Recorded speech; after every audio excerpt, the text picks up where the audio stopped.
Go live, gosh. Usually it auto starts. No problemo. Okay. So if everyone can hear me, just press 1 for if the sound is good.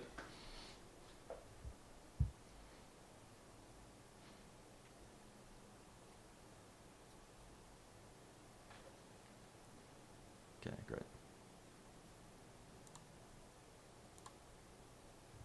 All good? Yes, sir. Awesome. Cool. Thanks again for being here, guys. And here I go, kicking it over to you, David, for someone to do that cold open. In 3, 2, 1, ready, set. Hey, everybody. Today we're debating whether or not Islam requires the violent persecution of Christians, and we're starting right now with David Wood's opening statement. Thanks so much for being with us. The floor is all yours, David. Thank you, James, and thank you, Daniel, for suggesting this topic. Does Islam require the violent persecution of Christians? I have no idea why Daniel wanted to debate this topic. I assume he's got some brilliant argument up his sleeve. And I must be totally deranged for agreeing to debate Daniel when he's got some brilliant argument that's about to destroy me and end my career. But I really want to know what the argument is, so I guess I'll have to debate to find out. Now, I'm obviously not going to argue that Islam requires the violent persecution of Christians in every situation. It doesn't. If the Muslim community is too weak to violently subjugate non-Muslims, then it's the wrong time to violently subjugate Christians. And if Christians have already been subjugated and have become dhimmis and they've agreed to certain terms and they're paying jizya, there's no need to violently persecute them. There are plenty of teachings in the Muslim sources that seem to call for the ongoing degradation and humiliation of Christians even after they've become dhimmis, but there are other teachings in which Muslims are told to honor their agreements with dhimmis. So I'll grant, for the sake of argument, that there's no requirement to violently persecute dhimmis. So what does that leave us with? Well, there are lots of Christians in the world who aren't dhimmis. There are lots of Christians who don't ever want to become dhimmis. Like me, you can saw my head off. I ain't giving you dime one, Daniel. Are Muslims supposed to live in a state of perpetual peace and harmony with non-Muslims? Not according to Muhammad. And this brings us to our first problem, Islam's emphasis on jihad and martyrdom. Islam programs people to want to fight non-Muslims. In Sahih Muslim 33, Muhammad declares, "I've been commanded to fight against people till they testify that there is no God but Allah, that Muhammad is the messenger of Allah, and they establish prayer and pay zakat. And if they do it, their blood and property are guaranteed protection on my behalf, except when justified by law, and their affairs rest with Allah." Fighting is such an essential part of Islam that Muhammad says in Sunan an-Nasai 3099, "Whoever dies without having fought or having thought of fighting, he dies on one of the branches of hypocrisy." According to Muhammad, you're a hypocrite if you don't fight, or in situations where the Muslim community is weak, you don't at least wish you could fight. The emphasis on fighting unbelievers, combined with promises of virgins in paradise, led to an obsession with jihad and martyrdom in Islam. In Sahih al-Bukhari 2797, Muhammad says, "By him in whose hands my soul is, I would love to be martyred in Allah's cause, and then come back to life, and then get martyred, and then come back to life again, and then get martyred, and then come back to life again, and then get martyred." Being martyred while waging jihad gets you lots of stuff in paradise, gets you lots of virgins in paradise. So if you want to spend eternity deflowering virgins, you'll want to be martyred as much as possible. Why is this relevant here? Well, there are approximately 2 billion Christians in the world, and Muhammad made a religion that calls for the violent subjugation of the entire world and that presents jihad against unbelievers as your golden ticket to the virgin factory. Does Islam require the violent subjugation, the violent persecution of Christians? Of course it does. You're not going to subjugate the world and make Christians pay jizya by getting together and eating falafel at an interfaith picnic. You have to fight. The second problem for Daniel is that the Quran requires the violent persecution of Christians. The Quran does. We're all familiar with Surah 9, verse 29, which commands Muslims to fight Christians until Christians pay the jizya. That would actually be enough to prove my point. But when we read the verse in context, it removes all doubt. The passage begins at verse 28 of Surah 9 and goes through verse 33. Let's read the entire passage so we can see how Allah requires the violent persecution of Christians. Verse 28, O you who believe, truly the pagans are unclean, so let them not, after this year of theirs, approach the sacred mosque. And if you fear poverty, soon will Allah enrich you, if He wills, out of His bounty, for Allah is all-knowing, all-wise. So Allah tells Muslims not to let the pagans anywhere near the mosque in Mecca. Some of the Muslims were worried that this would hurt their trade deals with the pagans, so it would hurt them financially. But Allah says He can enrich them to make up for any losses. How is Allah going to enrich them? Next verse, fight those who believe not in Allah, nor the last day, nor hold that forbidden which hath been forbidden by Allah and His Messenger, nor acknowledge the religion of truth, from among the people of the book, Jews and Christians, until they pay the jizya with willing submission and feel themselves subdued. So Allah is going to enrich Muslims by having Muslims fight Jews and Christians until Jews and Christians pay the jizya, tribute money, to acknowledge their inferiority. But why fight Jews and Christians? Aren't we the people of the book? Aren't we believers too? Next verse, and the Jews say, Ezra is the son of Allah, and the Christians say, the Messiah is the son of Allah. These are the words of their mouths. They imitate the saying of those who disbelieved before. Allah's curse be upon them, how they are turned away. So, contrary to what Allah says about Jews and Christians in other parts of the Quran, it turns out that we aren't real monotheists. When Muhammad needed to fight us to make money, we became mushriks. Jews call Ezra the son of God. They don't, by the way. And Christians call Jesus the son of God. Allah got that right, at least. This is the justification for fighting us. Notice that already, if Allah commands Muslims to fight Christians because of our beliefs, does Islam require the violent persecution of Christians? Sure sounds like it. But have we done anything else? Next verse, 931. They took their rabbis and their monks to be their lords, besides Allah, and Christ the son of Mary. Yet they were commanded to worship but one God. There is no God but He. Praise and glory to Him. Far is He from having the partners they associate with Him. So now Allah says that Jews and Christians take rabbis and monks as lords besides God. We don't, by the way. And He goes on to say that He's far from having the partners we associate with Him. So we associate partners with Allah. That makes us mushriks. Any other reason to fight us? Next verse. They desire to put out the light of Allah with their mouths. Notice, it says with their mouths, not by the sword. This is referring to what we say. But Allah will not allow but that His light should be perfected, even though the unbelievers may detest it. Allah won't allow Jews and Christians to spread our false beliefs through preaching. But how is Allah going to stop us? Next verse, 33.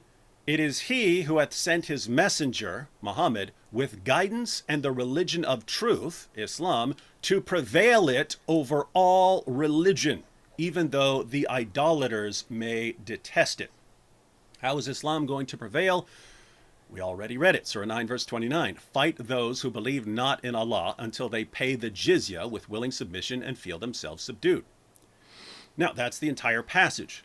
Every criterion for fighting Christians in this passage has to do with our religious beliefs and practices.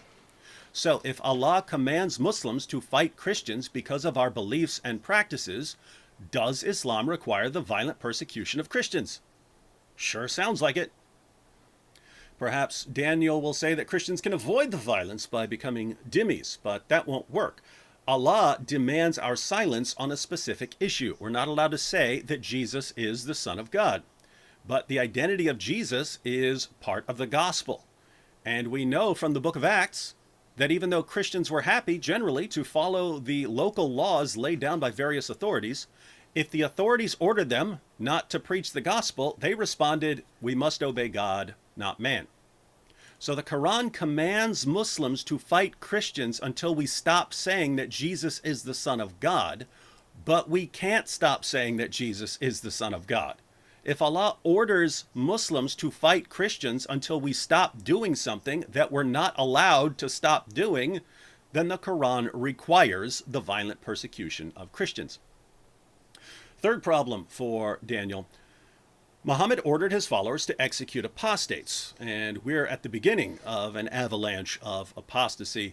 Muslim apologists like Zakir Naik and Ahmed Deedat spent decades lying to their followers. Now Muslims are realizing that their apologists lied to them about Muhammad and the Quran, and they're leaving Islam like it's a sport. When Muslims leave Islam, they usually become either Christians or atheists. Muhammad ordered his followers to kill them.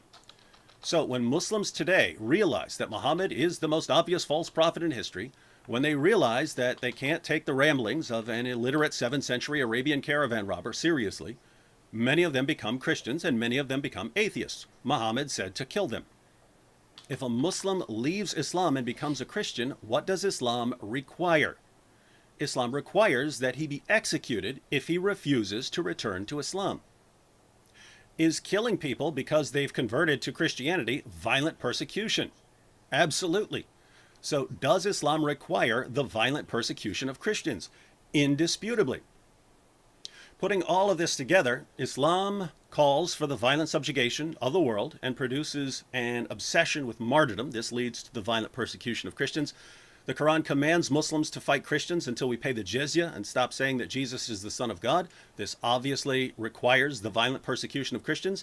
And Islam says that when Muslims convert to Christianity, they have to be killed for converting. That's violent persecution.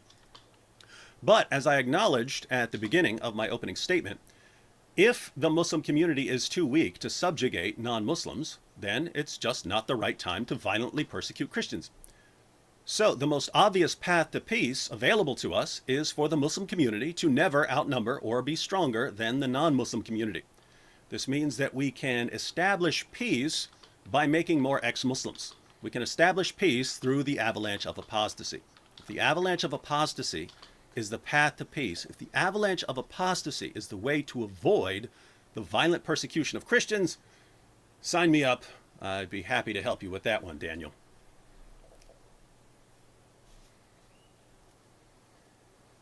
Thank you very much for that opening statement from David. And I want to let you know, folks, if it's your first time here at Modern Day Debate, we are a neutral platform hosting debates on science, religion, and politics. We hope you feel welcome no matter what walk of life you are from. And don't forget to hit that subscribe button as we have many more juicy debates coming up in the future. With that, we're going to kick it over to Daniel for his 12-minute opening as well. Thanks for being with us, Daniel. The floor is all yours. Bismillah, alhamdulillah, salatu wassalam ala rasulillah. Thank you, James and David. Let's get to the heart of the matter here. David says that Islam endorses continuous violent jihad against Christians until they convert or pay jizya. And once Christians are living under an Islamic state, they're constantly discriminated against, and according to David, that is persecution. Let me make this easy for you, David. Guilty as charged. Islam is expansionist. It does require expansionist jihad. And when Islam is in power, it does discriminate against non-Muslims. Guilty as charged. But guess what, David? Every political system requires war and discrimination. There never has been, and there never will be, a political system that says we should not use violence to gain power and resources. There never has been, and there never will be a political system that says all beliefs and ways of life should be respected equally. There is no such political system. So why are you judging Islam according to these impossible standards? Let me explain. Imagine a world in which there is no violence, no war, and you can have a political system where every religion and ideology is equal, and there's no discrimination against any group. Sounds good, right? Well, it doesn't matter because this is an impossible world. No such world has ever existed. If such a world could exist, David's criticism of Islam might make sense. In the real world, however, David's criticism of Islam makes absolutely no sense because offensive wars and inequality necessarily exist. This is for the simple reason that groups are always engaged in violent struggle for power and resources. That has literally been the history of the world since the beginning of the human race. So Christian apologists focus on these two issues, expansionist war and then the whole inequality slash dhimmi issue. First, let's talk about expansionist war. David wants to blame Islam for having expansionist war, but guess what? Every group, once it has power, engages in expansionist war. Literally every single group, past, present, and future. We have to have a realistic view of the world. In reality, relationships between nations are based on power, and nations are constantly competing for power and resources. The Muslim stance toward any other nation will depend on power. So where Muslims don't have power, they can pursue a political strategy of qualified peace and reconciliation with other groups, or even a situation where non-Muslims are privileged over Muslims. This was actually the case with the early Muslim community, not only in Mecca, but also with the Treaty of Hudaybiyah. When the Muslim nation does have more power, then it will pursue a strategy of spreading Islam through military conquest and privileging the interests of Muslims. Sounds terrible to the liberalized ear. How could you spread religion by force? But this is not just what Muslims do. All groups pursue this kind of two-tiered strategy. The difference is Muslims are honest about this strategy, whereas other groups are not. For example, America spins this beautiful picture about how it believes all countries in the world have equal rights and sovereignty. But the reality is American foreign policy is always aiming to create a world order that is under the control of American power and serving American interests. And this is pursued through all manner of coercion, war, violence. What would make America stop doing this? Nothing. Only if America loses power and is forced to stop by another more powerful nation. The same exact thing is the case with Russia, China, India, Israel, literally every nation. If you don't have power, try to forge peace and reconciliation. If you are in power, violently expand. Historically, Christian nations have literally followed this same exact policy. Jews have followed this exact policy. Hindus have literally always followed this same policy. Hindus are this nice little peaceful group when they live as minorities, but once they get a little taste of political power, like in modern India, they start bulldozing mosques and lynching beef eaters. So Islam has the same view that literally all other nations have, including Christian nations in the past. Now, some Christians might say, no, we don't believe in a Christian state that seeks to violently subjugate the world to Christian norms and advance Christian interests. Now, isn't it convenient that Christians take this line of peace and reconciliation in modern times now that they aren't in power? This is the pattern with Christians. When Christians were a weak minority under Roman rule in the first 3 centuries, they talked a lot about minority rights and how there should be limits on Roman control. But as soon as Christians come into power with Constantine, they're all about crusading and subjugating the pagans and the heretics. And then when they're disempowered again in the modern world vis-a-vis secularism, then once again they take this pacifist stance. That's fine. I'm not faulting Christians for their pragmatism. But the difference between Muslims and Christians is that Muslims are honest about this reality, while Christians keep reinterpreting the Bible to pretend like their religion is all about peace and religious freedom. Okay, so that's the answer to expansionist jihad. Now let's talk about dhimmis. One of the main assumptions that Christian apologists like David embed in their arguments against Islam is that there is potentially a system of government where every belief and way of life is treated equally and everyone lives in peace, and it's just these intolerant Muslims who are trying to spoil the party. This depiction of Muslims is only effective because it's premised on this theoretical system of government. But the reality is such a system of government is an impossible fantasy. Now, a Christian might respond, well, what about modern secular states where everyone enjoys religious freedom and all beliefs are treated equally? The response to that is, first of all, traditional Christianity and the Bible do not endorse secularism. And second of all, in these secular states, which claim to treat all people equally, what they really do is privilege secular beliefs and a secular way of life, while Christians, Muslims, and all other religious groups are marginalized. When Christians, for example, try to preach their values in these secular societies, it's called hate speech. When Christians try to implement their values through the legal system, it's called a violation of separation of church and state. When Christians try to teach their values to their children, the state only allows a secular scientific worldview to be taught in public schools. This is not an equal system. This is a system that privileges secular liberal atheism. In this secular system, Christians, Muslims, and other religious groups are just marginalized dhimmis. When David attacks Islam by supporting this fake idea of political equality for all religions, what he's really doing is legitimating a secular system where Christians are second-class citizens that are being wiped out.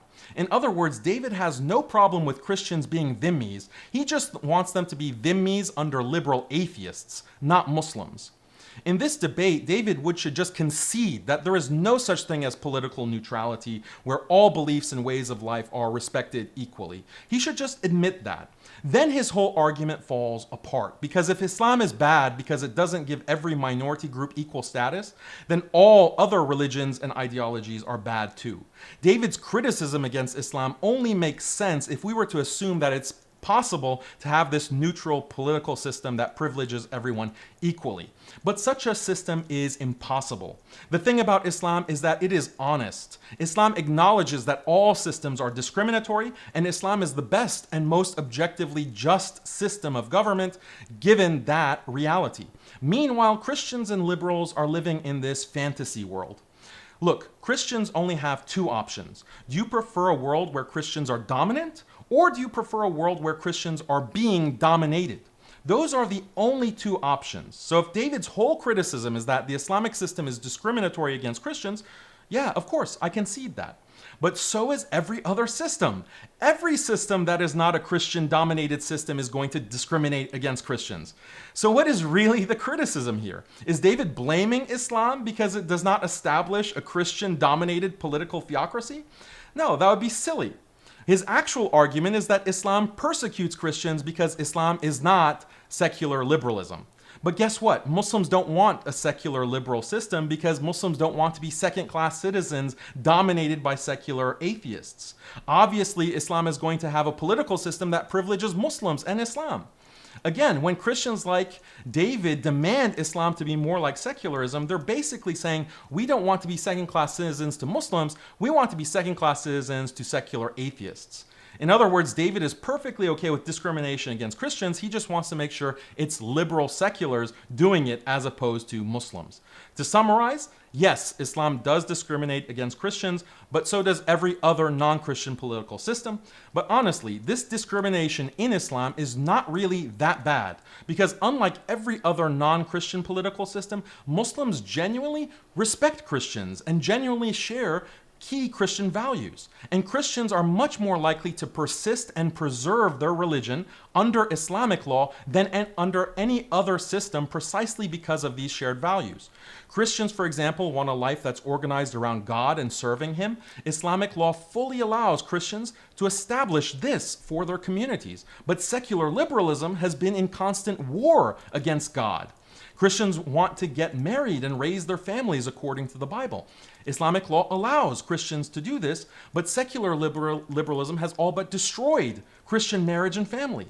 Christians want to transmit biblical values to their children through education. Islamic law fully allows Christians to do this, but secular liberalism says to keep God and the Bible out of the classroom. Christians want to create Christian businesses.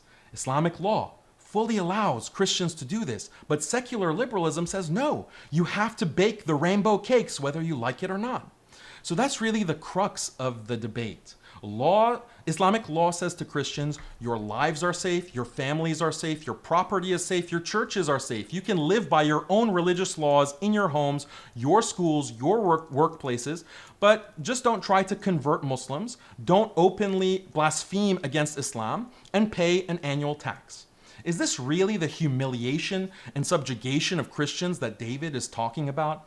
In reality, the most humiliated and subjugated Christians have ever been is under secularism. So Christians should ask David, what is it really that you're trying to promote here? Is it Christianity or is it secular liberal atheism? Thank you very much for that opening as well.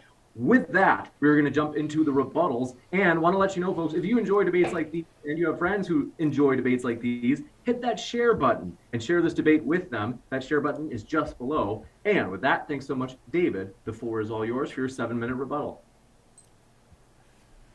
Thank you, Daniel. And this has officially been the easiest debate in history because it looks like we agree. The topic is, does Islam require the violent persecution of Christians? It seems like Daniel is saying, yes, absolutely, but everyone's doing it. Well, great. That's kind of irrelevant if everyone's doing it. The question is whether Islam does it. That's the topic of our debate. So let's go ahead and see where we're at.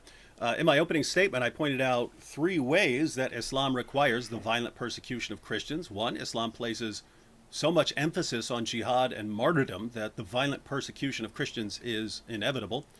2, Allah claims in Surah 9, verses 28 to 33, that he sent Muhammad to fight Christians and force Christians to pay jizya in order to silence Christians and keep us from saying that Jesus is Lord. You're obviously not going to silence billions of Christians without some serious violent persecution.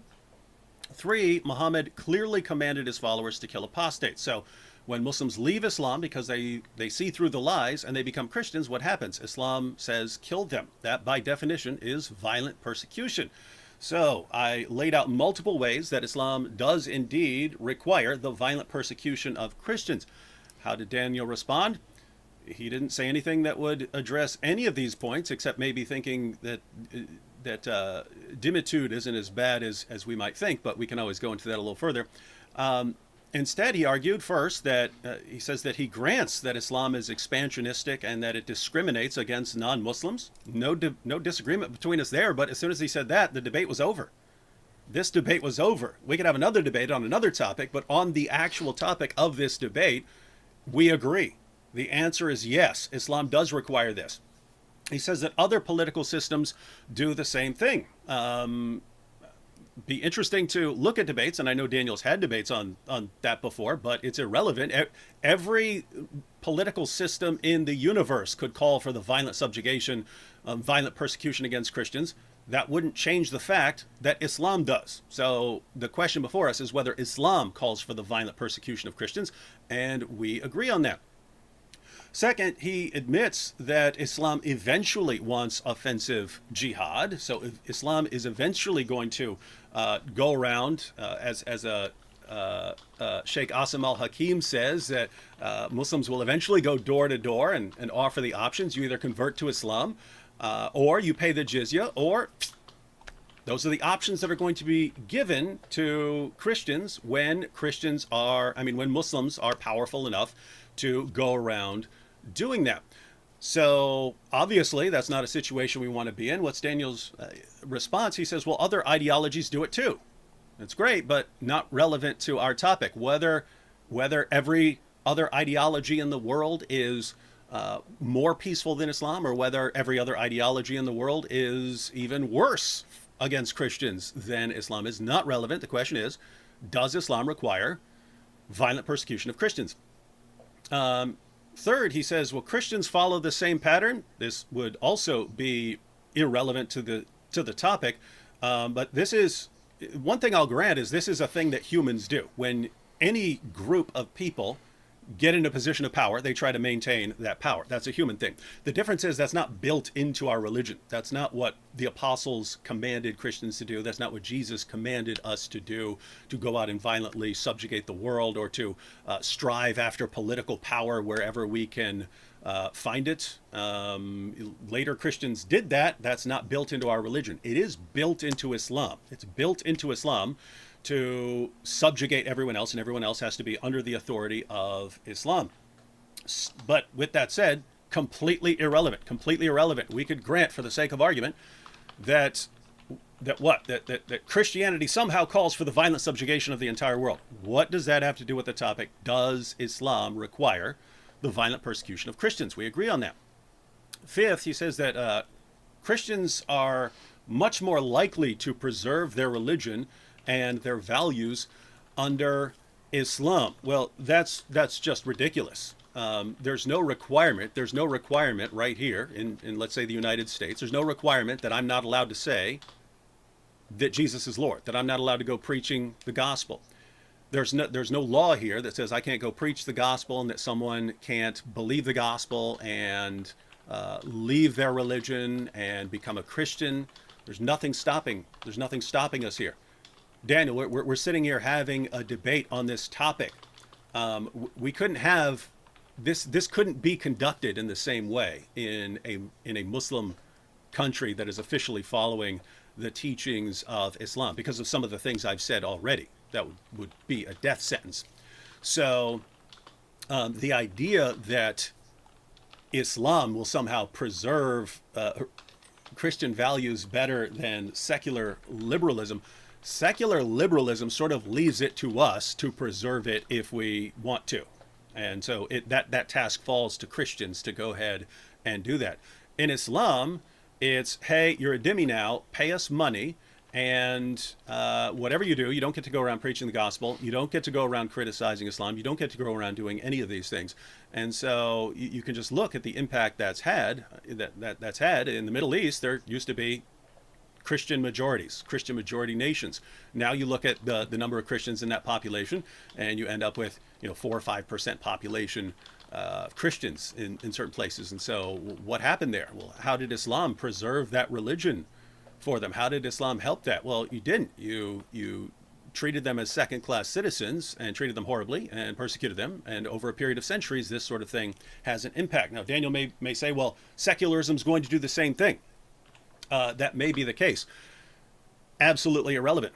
I'm not obsessed with controlling the world. I'm not told in my religion we're going to go out and subjugate the world. We're told we're going to be persecuted, that everyone's going to hate us, and that we're going to be on the receiving end of persecution, not that we're going to go out and become the persecutors. You have Christians who say, no, well, in order to avoid that, we have to go and become the persecutors. But in Christianity, we're told we're going to be the persecuted. So finding out that one day we may no longer be the world's top religion or something like that, it's not upsetting to us. In Islam, if you find out that you're not going to be able to subjugate the entire world, we got a problem, because that's what Muhammad said you're going to do. You got to thank you very much for that rebuttal, David Wood. And we're going to kick it over to Daniel as well for his rebuttal, which is 7 minutes as well. And want to remind you folks, if you haven't yet, hit that like button. And Daniel, thanks so much. The floor is all yours. Okay, David. So just to respond to your points, this is one thing that I wanted to ask you. When have Christians in history ever not sought to dominate Muslims as soon as they have the opportunity to do so? When? Name one time in history where Christians had power and they did not seek to dominate Muslims. You won't be able to find one example of that, and that's very significant, because Muslim rules with engaging, or Islamic rules for engaging Christians, are going to depend on Christian actions. And if Christians, as long as Islam has existed, from the time of the Prophet, peace be upon him, sallallahu alaihi wasallam, Christians have been trying to dominate Muslims, then that is going to shape what Islamic policies are. So wherever you see this kind of domination, or you see this kind of reaction from Muslims, it's not like Christians are these little lambs that have been, sitting peacefully in Europe or in, the Roman Empire, or the Byzantine Empire rather, and they haven't had any kind of belligerence. No, they're actively crusading. They're actively attacking Muslims. They're actively expanding. Now, you may say that this has nothing to do with Christianity, but Muslims can't bank on what, your David Wood's peaceful, pacifist interpretation of Christianity. Muslims have to deal with the real world, and in the real world, throughout history, Christians have been extremely belligerent, extremely expansionist. So that's what Islam is actually addressing.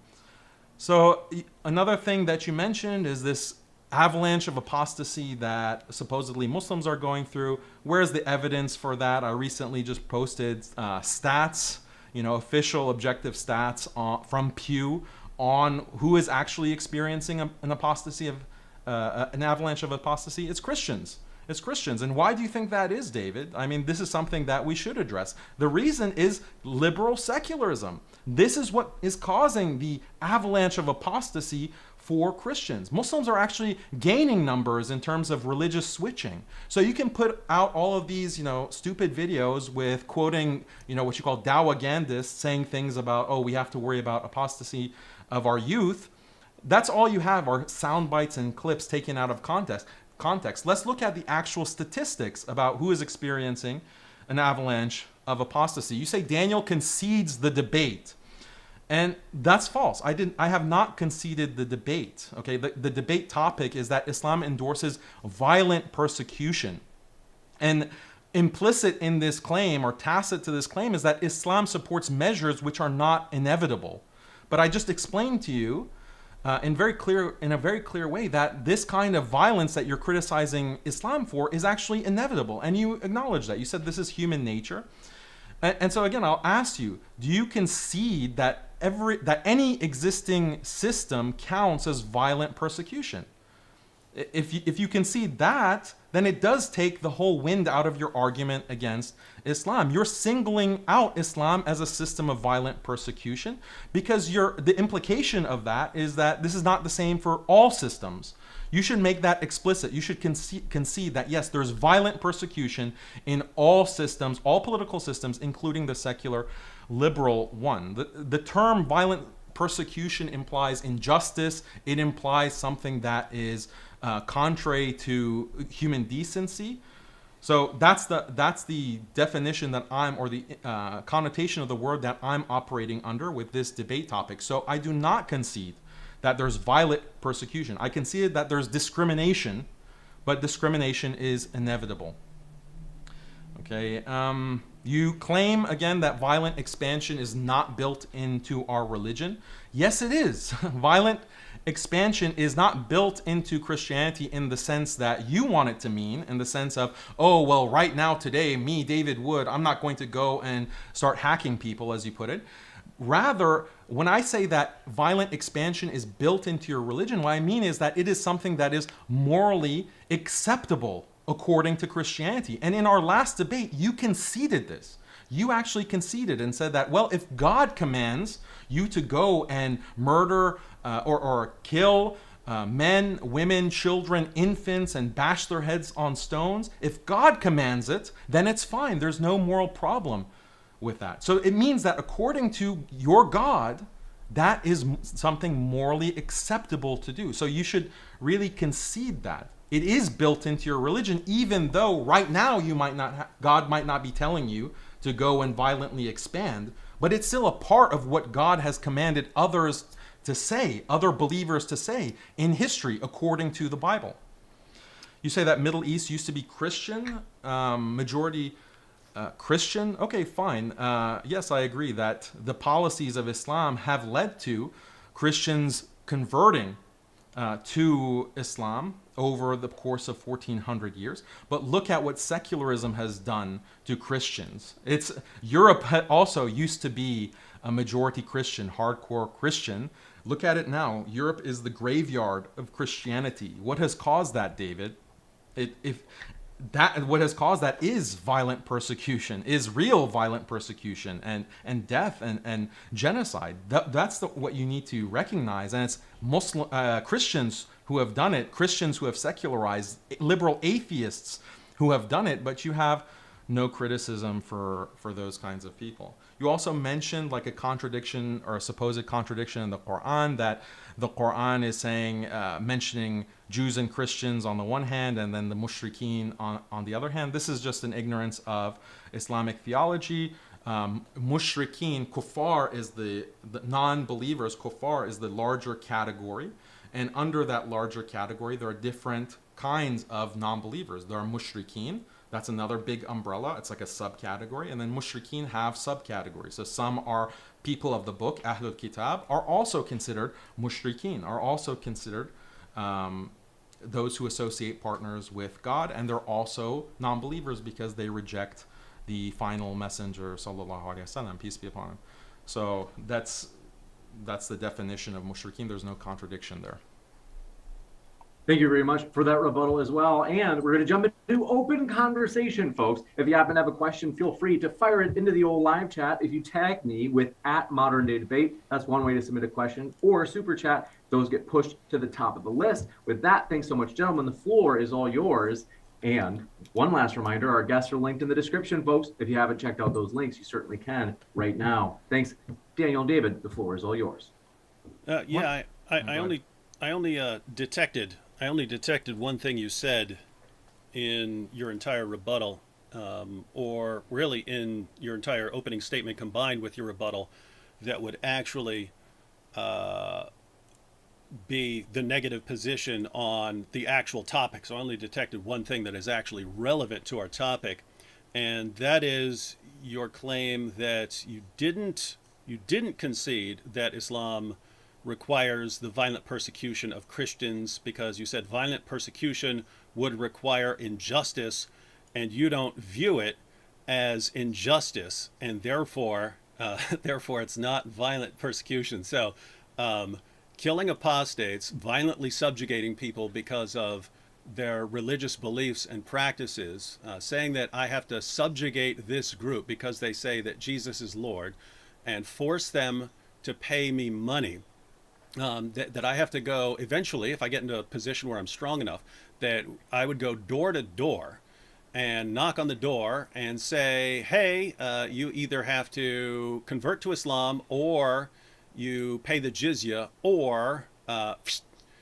and the idea that that's not violent persecution because you're just going to say it's not injustice. Well, notice any group that oppresses any group could say, well, we don't view it as injustice. So China right now with the Uyghurs could say that this genocide against the Uyghurs, it's not persecution. It's not violent persecution because we view it as perfectly fine and just. We view it as preserving our society. And so just changing the name of a term doesn't actually change what it is. Following this reasoning, you could go and drink alcohol and say, well, I'm not drinking alcohol, I'm drinking beer. I'm not drinking alcohol, I'm drinking champagne. See, I'm calling it by a different name, therefore it changes what it is. So it looks to me like if we were to agree on what it means to violently persecute people and say, well, it's not your personal preferences about what happens to be injustice, then it looks like everything else we agree on, that Islam does call for the violent persecution of Christians. No, like even in the example of like a Muslim nation, an Islamic nation, or Khilafah, the Caliphate, there's not necessarily this requirement to constantly be at war with Christians. There can be peace agreements that are formed. And this is clear in the example of the Prophet, peace be upon him. This is clear in the caliphs, the righteous caliphs, in their example. And throughout Muslim history, Muslims have formed pacts and treaties, agreements with Christian nations and other nations. That is always on the table for the caliph or the emir to decide that, look, we're going to have this kind of agreement. But it's a qualified agreement. It's not, we'll never have any conflict with Christians ever, or we'll promise never in the future, in 1,000 years, not to invade Christian lands. There's no agreement like that allowed in Islam. But for periods of time, for a generation, 2 generations, you can have that kind of peace agreement. And this is demonstrated by the Prophet, peace be upon him. Now, let me just ask for a clarification, because I don't actually know your position. This has been my understanding of that whole process, because and this is based on trying to make sense of the progression we see in the Quran and the Hadith and the Tafsir, as well as what various Muslim scholars have said. But my understanding has been that everything is based on the pattern of Muhammad. When Muhammad is the persecuted prophet in Mecca, he preaches a message of, let's not kill each other, let's not persecute each other here. And then later on, he formed alliances and had a larger number of followers around him. Then the message changed to one of defensive jihad. You can fight now, or actually eventually required to fight in self-defense of the community. So if someone is attacking the community in various ways, then you would fight back, and Muslims should unite and fight back. And then eventually you have offensive jihad. Once Muslims were powerful enough to subjugate Arabia, then they subjugated Arabia. So I've always regarded what you were just saying about forming peace agreements, and you said that they're temporary. I have viewed peace agreements as temporary in the same way that Sheikh Asim al Hakim views them. He says, yes, right now, when we're not powerful enough to go out and wage offensive jihad and fight and subjugate and force people into those three options, right now we should focus on increasing our faith and building up our community until we get to the point where we're strong enough. So I'm not disagreeing with you that Islam allows treaties and peace agreements in various situations and so on, but as you pointed out, that seems to be temporary, and the goal doesn't seem to be peace. The goal seems to be, hey, we're not strong enough to fight right now, so it's in the best interest of the Muslim community if we agree to peace with these people who, as of right now, are too powerful for us to subjugate. But eventually we get strong enough. Once we get strong enough, then we're going to have to go and fight them. That's the pattern that I see in the Muslim sources, and I know there are Muslims who would agree with me. But yeah, what's your that's your view? I mentioned the two-tier strategy in my opening, and I mentioned how this is what every group has done, including Christians. When they didn't have power, they were about reconciliation and peace in the first 3 centuries of Christendom. And then as soon as they get power, they are expanding, they're persecuting heretics, they are killing non-believers left and right. This is also the history of Christendom.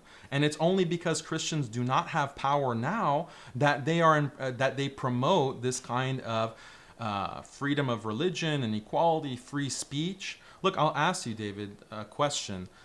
If you somehow had power over the entire world, okay, or you had become the dominant superpower, and your nation had this weapon, this futuristic weapon that could subjugate everyone throughout the world, okay, with the click of a button, even more advanced than nuclear warheads. You somehow have this technology as a Christian. Would you use that technology to actually create supremacy for Christendom, to make the word of Jesus Christ all high in the world? Would you institute policies that privileged Christians and that actually privileged the word of Jesus Christ? Is this something that you would pursue as king of the world? I would implement policies that I believe are fair to everyone. I don't believe in making people if you convert because I'm going to persecute you or something like that, or I'm going to make you convert. I kind of don't regard it as. I didn't say make people convert. I didn't say make people convert. I just say policies that privilege Christians, privilege Christianity. You're not forcing anyone to convert. You're giving an incentive. The policies that I would think of as being beneficial to Christians would be beneficial to almost everyone, unless it's someone who wants to go out and subjugate and persecute other people and so on. So you would institute policies that are preferential to Christendom. You just think that Christianity is the best for everyone.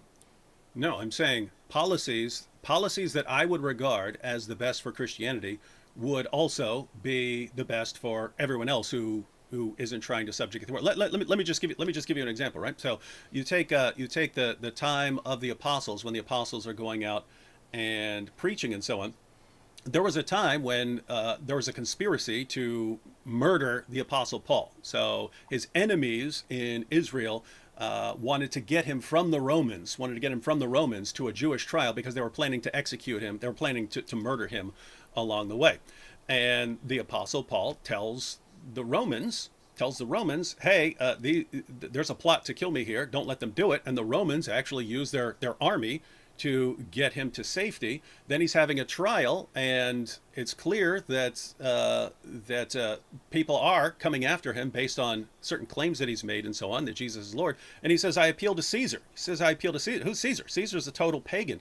But the apostle Paul was totally happy, saying, hey, I'm a Roman citizen here, and I have certain rights, and those rights are a benefit to me. Namely, people can't just randomly kill me over things. The government will protect me. So that's a situation where what was best for the apostle Paul didn't need the Roman emperor to be a Christian and to enforce Christianity on people. Paul wanted the freedom to go around preaching the gospel and not to be interfered with.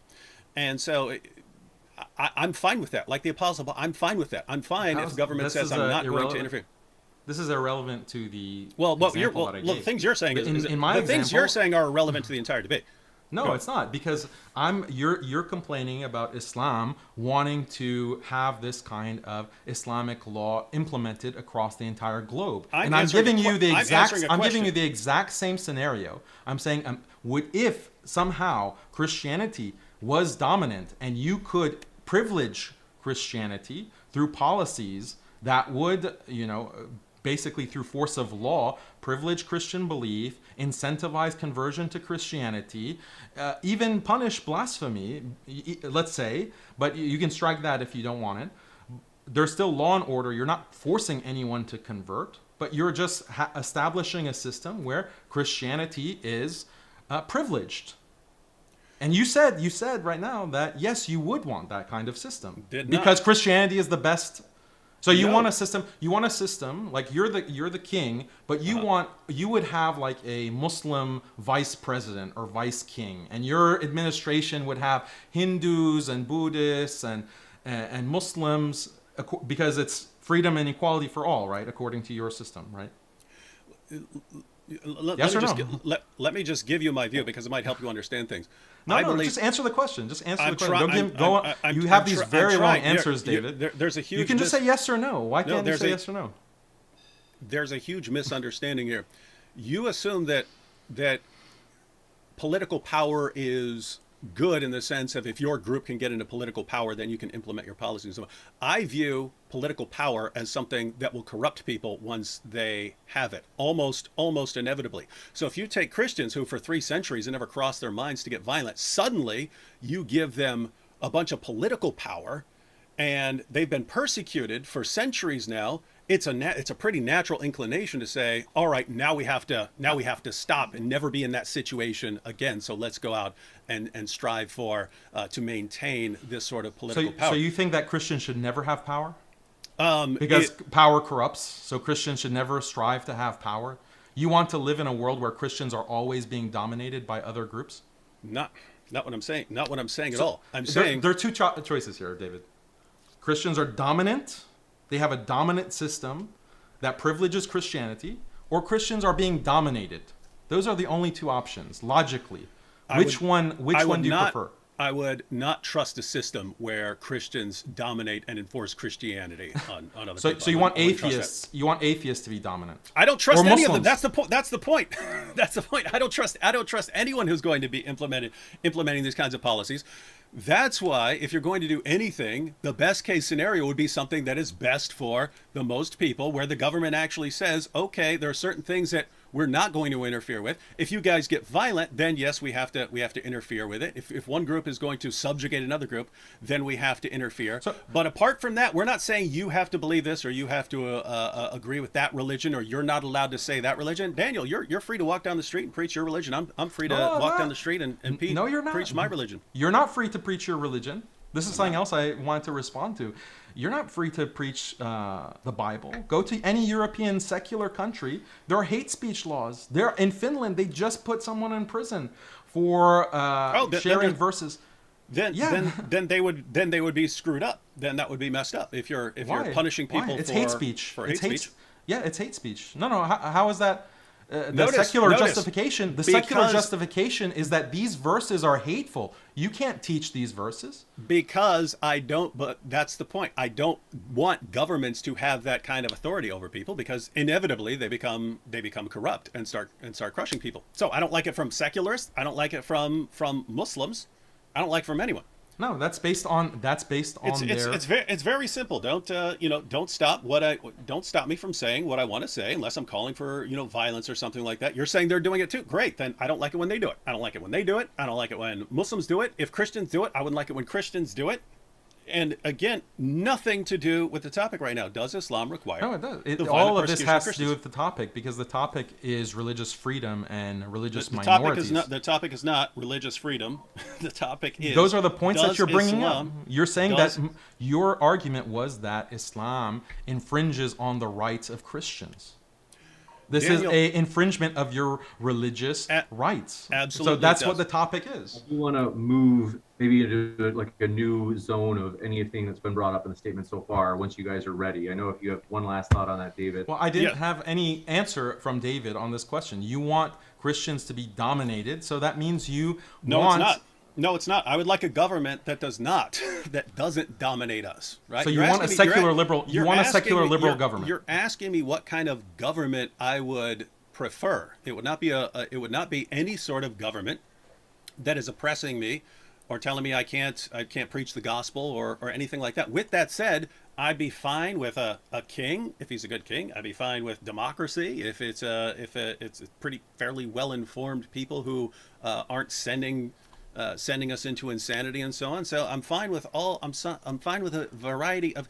Daniel, What is it? Tell me what this government is. I have no concept of here's the government that I want to impose on the world. And you're saying, David, what kind of government would you impose? I don't want to impose. How can you I don't want to criticize? impose No, no, anything. no. You can't criticize Islam and Islamic governance Of and course I Islamic can. law if you don't have an alternative.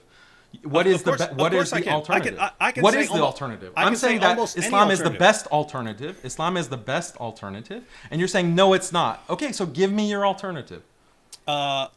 I would say Clearly, it's not a Christian-dominated I alternative. would take almost anything except for maybe a really diehard communist nation, which I would regard as comparable to Islam. But the bottom line is look at the things you're saying. Well, they might classify something you say as hate speech, something like that. That's not nearly as bad. That's not nearly as bad as things would be for a Christian in we don't a have Muslim to country. focus. We don't have to focus on hate On the speech. topic, we don't What have to about focus on the topic. No. What about rights of Christians as a minority? How about marriage? Look at Christian marriage and how it has been disintegrated, how Christian families have been disintegrated over the married. course. Yeah, how likely I it got is 5 for sons. you No to one- how no one stopped me likely from that. how likely is it for you to get divorced? How likely is it for your children to leave Christianity? How likely is it for you to transmit your values to your children? Very unlikely, increasingly unlikely, more unlikely by the day under a secular system that supposedly is giving you all of this freedom and equality. Like I said, look Not at the Europe. Yes, it is. Yes, it is the topic. I do, to be fair, I do want to move back to any of the topics that have been covered so far. This is where you guys would have a chance to address anything that's been brought up in your previous statements too. Yeah, I am talking about what is the core of this debate, which is the rights of Christians and persecution and discrimination of Christians. That is the topic of the debate. And I'm saying that Islam, yes, it has discrimination, but it's actually discrimination that is more favorable to Christians. And there is literally not a single alternative. There is literally not a single alternative to Islamic law that David can propose that is better for Christians. And that's why you're floundering, David. You can't give me an example. And you even say that, well, my job is not to give you an alternative example. Okay, so you can see that there's literally nothing better that you know of to Islamic law. So you can just take these cheap shots at Islam without having an alternative. If someone leaves Islam and converts to Christianity, and under Islam you would execute him, you don't see why I would think that's actually worse than, I mean. Do you know the history of secularism? Do you know how many Christians were murdered in the French Revolution by the atheists? Yeah, you don't know what I'm talking about. Yeah, great. I don't That's like a secular that. system. That's a I don't secular like that system. either. Listen. So what's the alternative? Daniel, listen to what you're saying. The topic is, does Islam require the violent persecution of Christians? There are all sorts of ways we can look at this, calling for the violent subjugation, making them second-class citizens, making them pay tribute money, killing apostates, things like that. And your response is, but the French Revolution did it too. It's like, I mean, it's not even the tu quoque because you're not saying I did it, but I mean, it's like a kid when you say, hey Johnny, why'd you steal that candy? Well, Mom, everyone was doing it. everyone is doing it. If That something doesn't is, cha- if that something doesn't is change the inevitable, fact. if something That is doesn't change inevitable, the fact. my argument is that this kind of discrimination that you're whining about Okay, and then we other agree. apologists, that's something fundamental. No, it's discrimination. That's something that's inherent to any government system. And the modern then on the top- the then modern on the secular topic we agree. system Then on the topic we agree. discriminates and persecutes Christians much more violently than anything that Islam has done. And the history of secularism has been far more violent in persecuting Christians than anything that has been done in Islam. And Yeah, I think that yeah, your all- audience, most all the Christian threats conservatives all the that threats I know, get are most from, of the are Christians, from the secular government and hey, atheists. who's trying to saying they're ban gonna your brutally murder channel? you. Who's trying to ban your channel, by the way? That's Is true. it I don't Muslim? like that either. I don't okay, like that that's either. secularism. So That's true. what I if don't like all that. what if all Christian channels were being banned? Okay, is I'd have a this- problem with it. But just Yeah, notice, of course. just That's because, no. you're having a problem with it. So this is Listen, what listen, Daniel, secularism Daniel, entails. let me make this little point.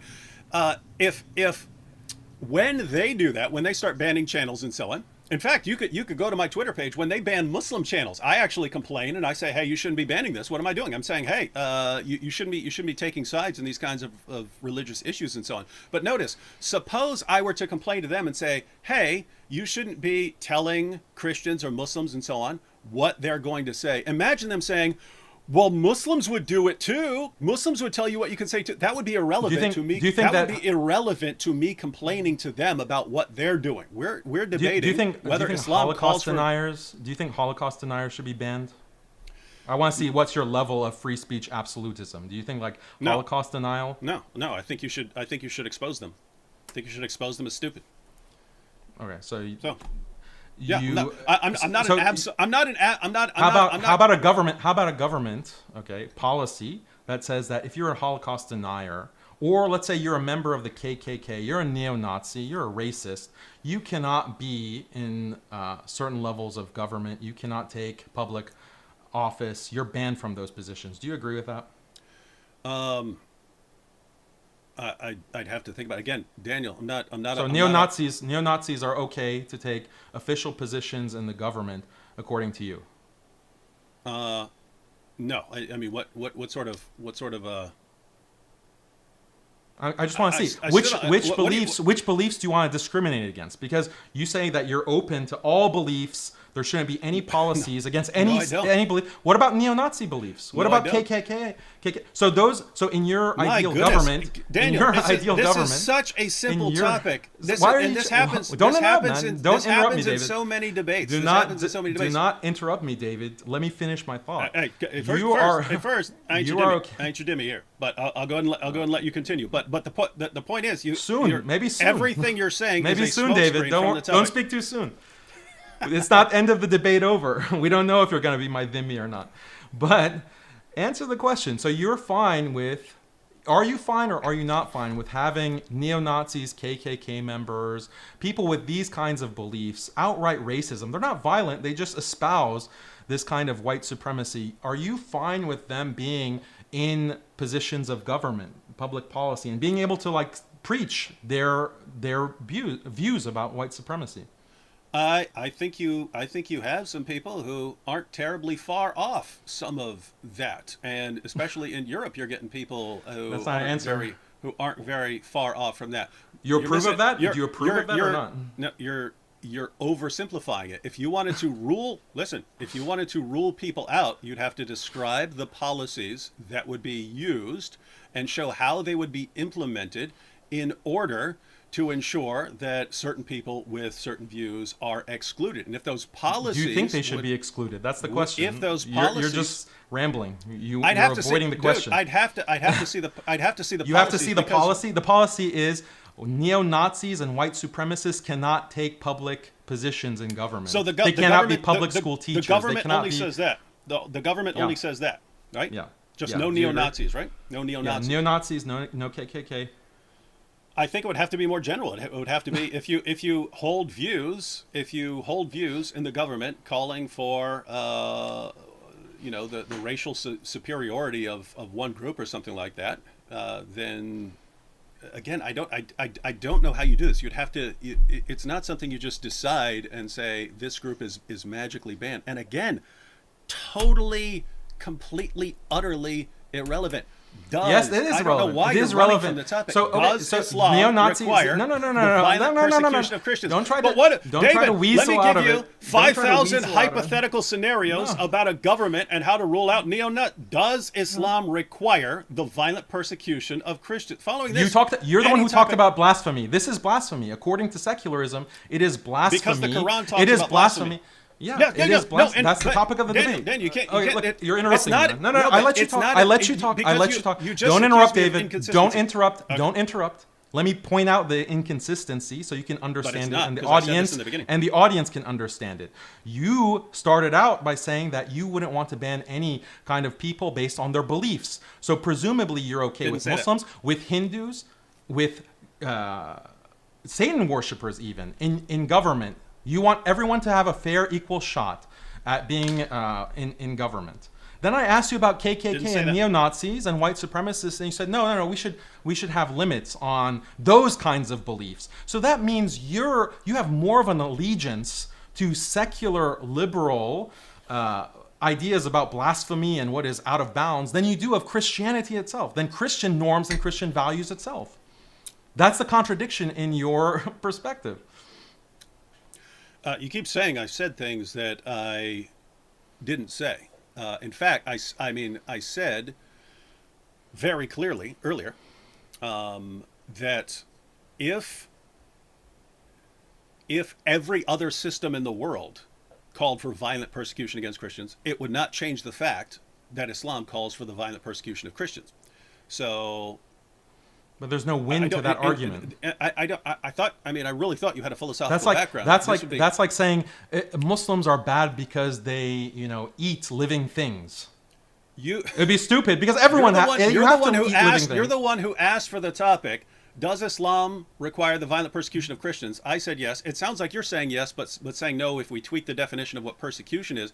But you're saying, well, everyone calls for the violent persecution of everything else. Therefore, no, I said therefore discrimination. what? Therefore Islam doesn't? I said discrimination, and you weren't able to give me. You're not able to give me. You're not able to give me a single irrelevant. example of number one. I asked you for Christians who haven't tried to dominate Muslims. Give me one example of that ever in history. You're not able to do that. I'm not trying to dominate you.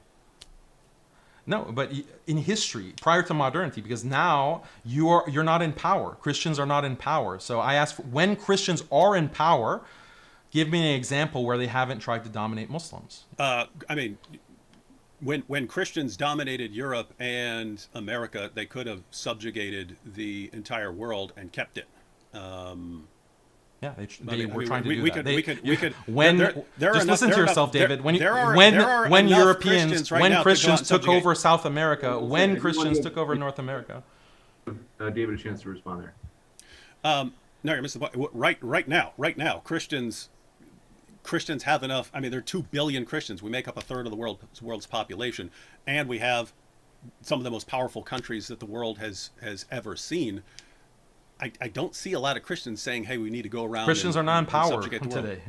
Liberal atheists are in power, not Christians. Christians are being jailed for citing the Bible. Christians are being called domestic terrorists when they go to their local schools and they demand that their children aren't taught Satanism. That's the reality of Christians. I'm surprised that you're trying to defend modern liberal secularism. It's shocking to me. Not what I'm trying to defend. I'm saying I don't know any Christian. I know a lot of. Let me put it this way. I know a lot of Christians. I don't know any Christians who say, "Hey, let's go out and subjugate." They're not in power. Let's go out and subjugate the Middle East. They're not in power. Muslims aren't in power. You guys are still talking about going around and subjugating the world. I acknowledge that. I acknowledge that. I know. We're honest. That's the honesty. That's the honesty of Islam.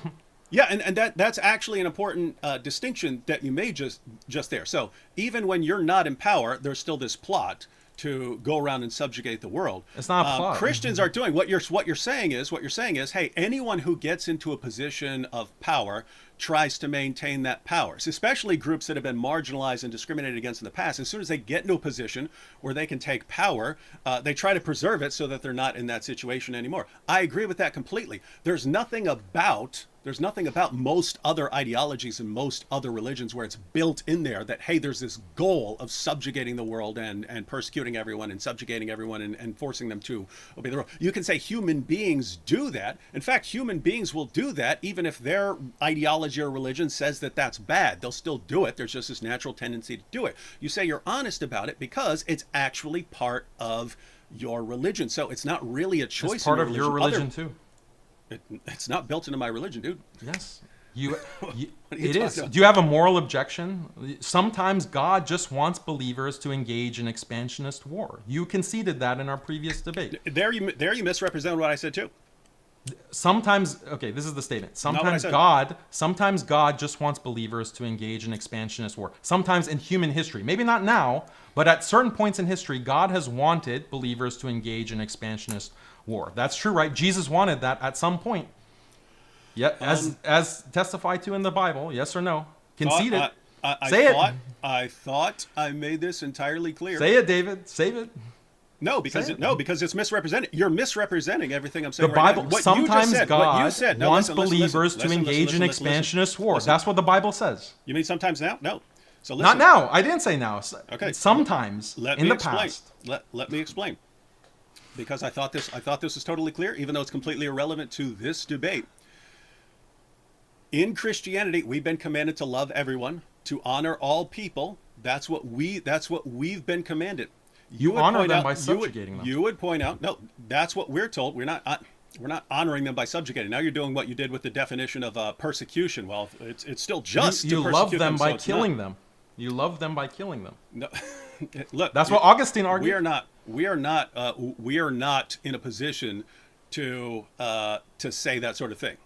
If we're told Augustine said it. If we're told to live in peace with all people, and you say, well, to live in peace is to murder them all, great. Thank you for sharing your Islamic views. Is the world going to be the most peaceful? Isn't the world going to be? We have to go into 2-minute segments if we can't stop the interrupting. I do want to give David just a little bit more time. Sure, okay. Sorry. Apologies. So when you're talking about the Old Testament, I'm pointing out that is not in a previous debate. I pointed out that what you had there, very different from a situation that we're in today. You have God actually there, pillar of cloud, pillar of fire, fills the temple, performing ongoing miracles, no disease, no miscarriages. They're ongoing miracles, and you have the visible presence of God. Any sin against God in that situation is not just a random sin. It's you're flying in the face of God. You're saying, hey, I know what you require. And I know you're the true God, and there's no disputing this. And I've agreed to follow these rules because I didn't have to agree. I could have walked away. I've agreed to follow this, and therefore there are harsh penalties, and that entire covenant is associated with a land. You're asking me, does God have the right to do that? Yes, I would say that God has a right to do that. Okay. Then but you said God just wants believers to. Sometimes God will want believers to engage in expansionist war. You just said yes. That's not no. Look, God could subjugate the entire world, as far as I'm concerned. If God wanted to come down here and take over the world, that's morally valid. That's not my objection. That's morally valid. That's morally not valid. my objection to Islam. First of all, yeah, the question, we know your topic objection is, to Islam is that Islam is not true. Yeah, we know that. Like Yeah. what kind of, but the thing that you do in your videos and in these debates is that you want to portray Islam as unjust. You want to portray Islam as somehow violating a moral code and doing something that's morally objectionable.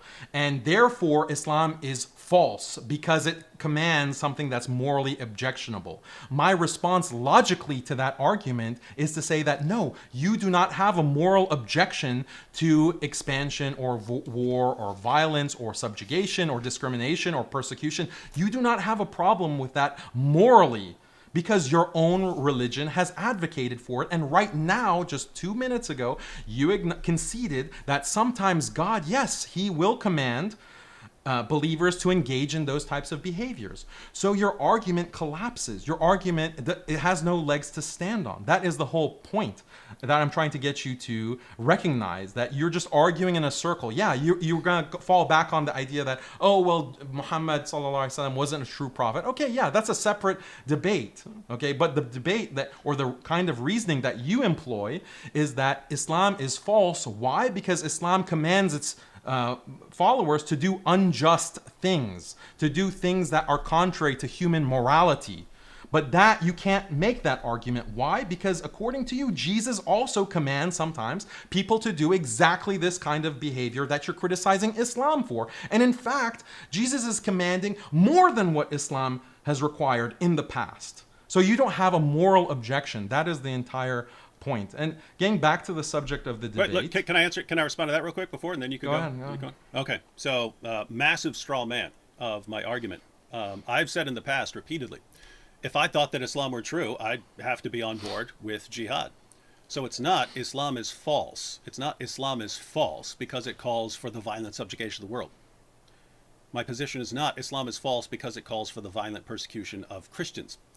The vast majority of the time, if I'm talking about jihad and what Islam commands, it's a response to politicians and journalists and educators and entertainers and lots of Muslim organizations and lots of Muslims, Muslim speakers, Muslim preachers who say Islam is a religion of peace and tolerance, and Islam has nothing to do with any of this. That was the mantra from the time of 9/11 on, that Islam is this religion of peace. I'm trying to show over and over again from the Muslim sources that that's not what Islam is. So this is not, so notice that's separate from the issue of Islam being true or false. I'm saying it's false to say that Islam doesn't teach these things. Islam does teach these things, right? So that's separate from the issue of saying with the subtext, it's false. With the subtext that look at these crazy barbaric Muslims.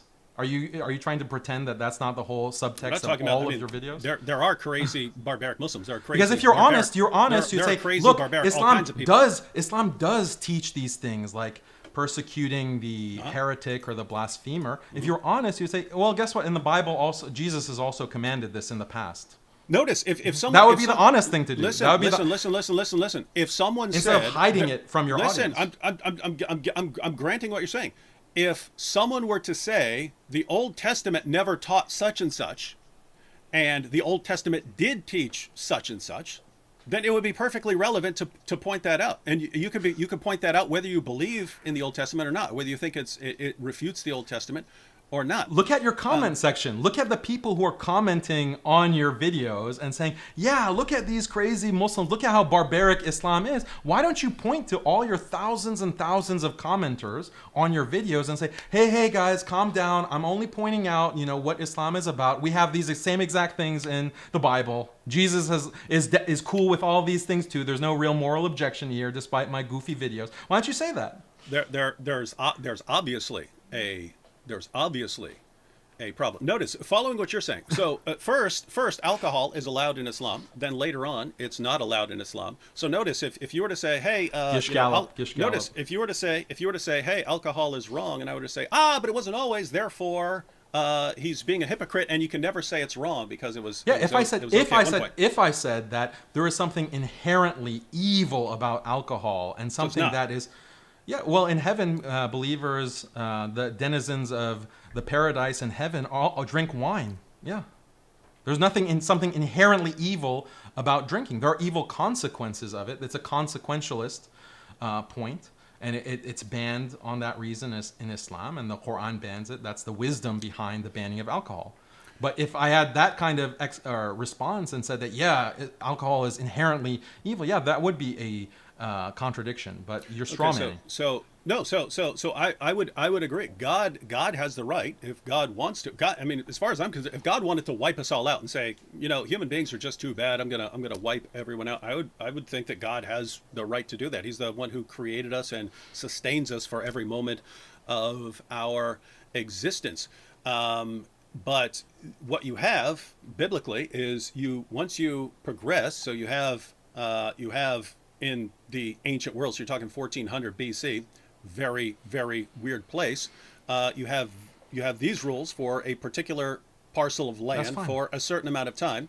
Then when you get to the gospel, in other words, the final marching orders of Christianity. fine. In other words, if You you can read, contextualize if you read the all you Bible- want. if you read the Contextualize Bi- I'm all saying you the, Bi- want. the Bible contextualizes itself. The final marching orders. If you read the Bible and say, "What am I supposed to do now?" I'm supposed to love everyone, to live in peace with everyone, to harm no until one, Jesus to returns. do good, to even if God when.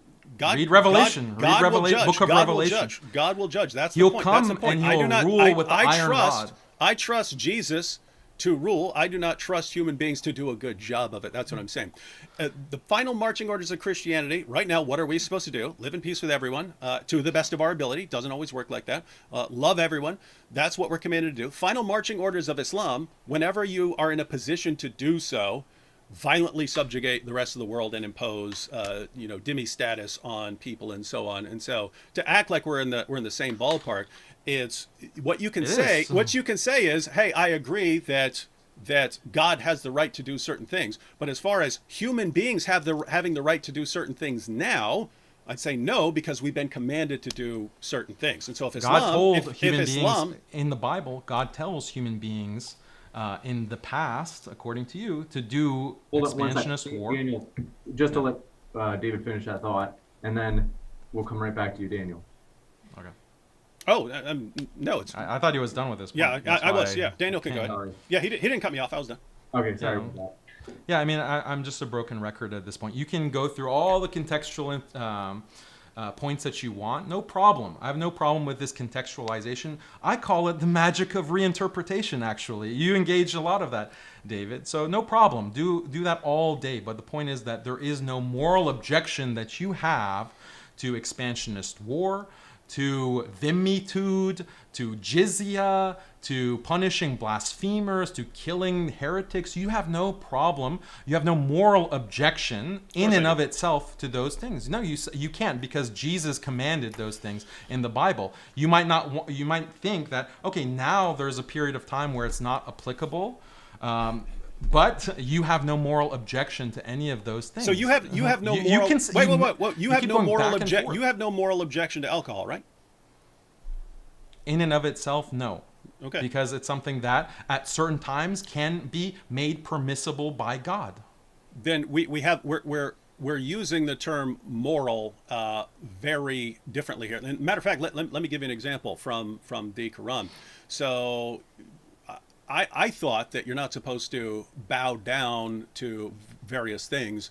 Allah tells everyone to bow down to Adam, and Satan says no, and then Satan gets punished for not obeying what Allah commanded. When if you look at it, Satan's saying it's not just rebellion. He's saying, wait a minute, I'm fire. He's just made of clay and earth. Why am I going to be bowing down to him?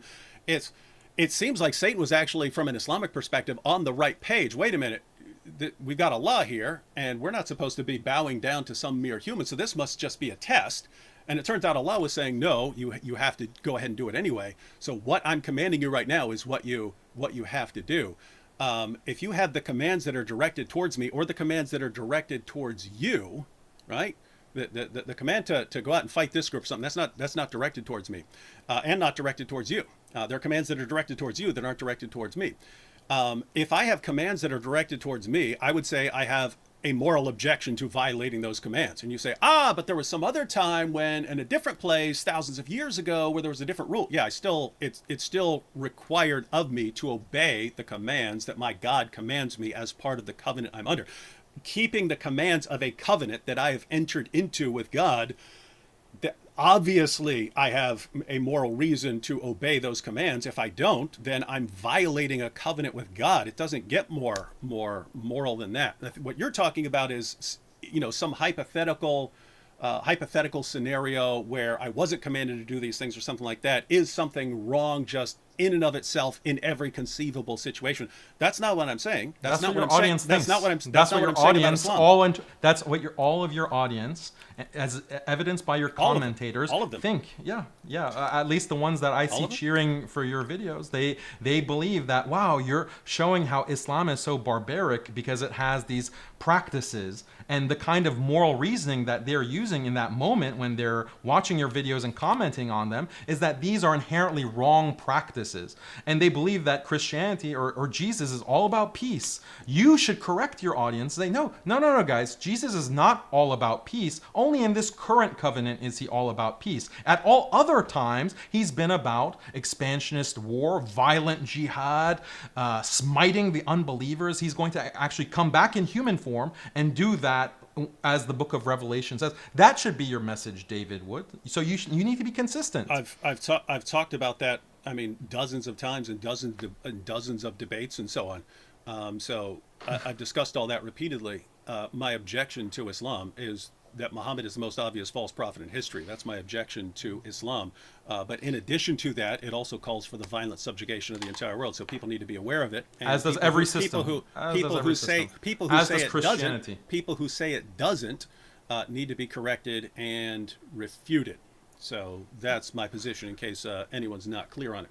Yeah, and Christianity, whenever Christians have had power in their history, regardless of what David Nothing and to do with the debate. his magic of reinterpretation, they have violently persecuted and subjugated. They have killed the most people in the past 200 years as a religious group, by far, is Christians.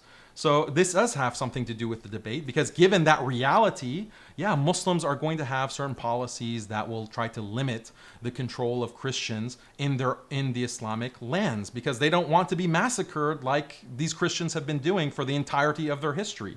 That's actually a very Allah commanded that from all eternity. The Quran is eternal. The Quran is eternal. Allah commanded the violent persecution of Christians from all eternity. David, so if there is a group that has been wanting to violently kill you and your religion, does it make sense to have policies to kind of limit the control of those individuals in your society? I'll give you a chance to respond, David, but then we do have to go into the closing statements. Well, it's just, I mean, it's pretty hilarious that Islam expands from Mecca and Medina. You're not answering the question. No, listen, because you just massively misrepresented Islamic history. Islam expands across Arabia, expands across northern Africa, up into Europe, up into Spain, and coming from the other side as well, both sides of Europe, all along southern Europe, pirate havens and so on, expands eastward all the way until you get into India and China and so on. And to say, oh, it's just because everyone's attacking us. Look, dude, you didn't expand like that by defense, defending yourself against. I never evil claimed Christians. that. I never claimed that. If Muhammad had stayed in Mecca, you're the one who's claiming that Christians are these innocent little lambs, and they're being persecuted by all these Muslims.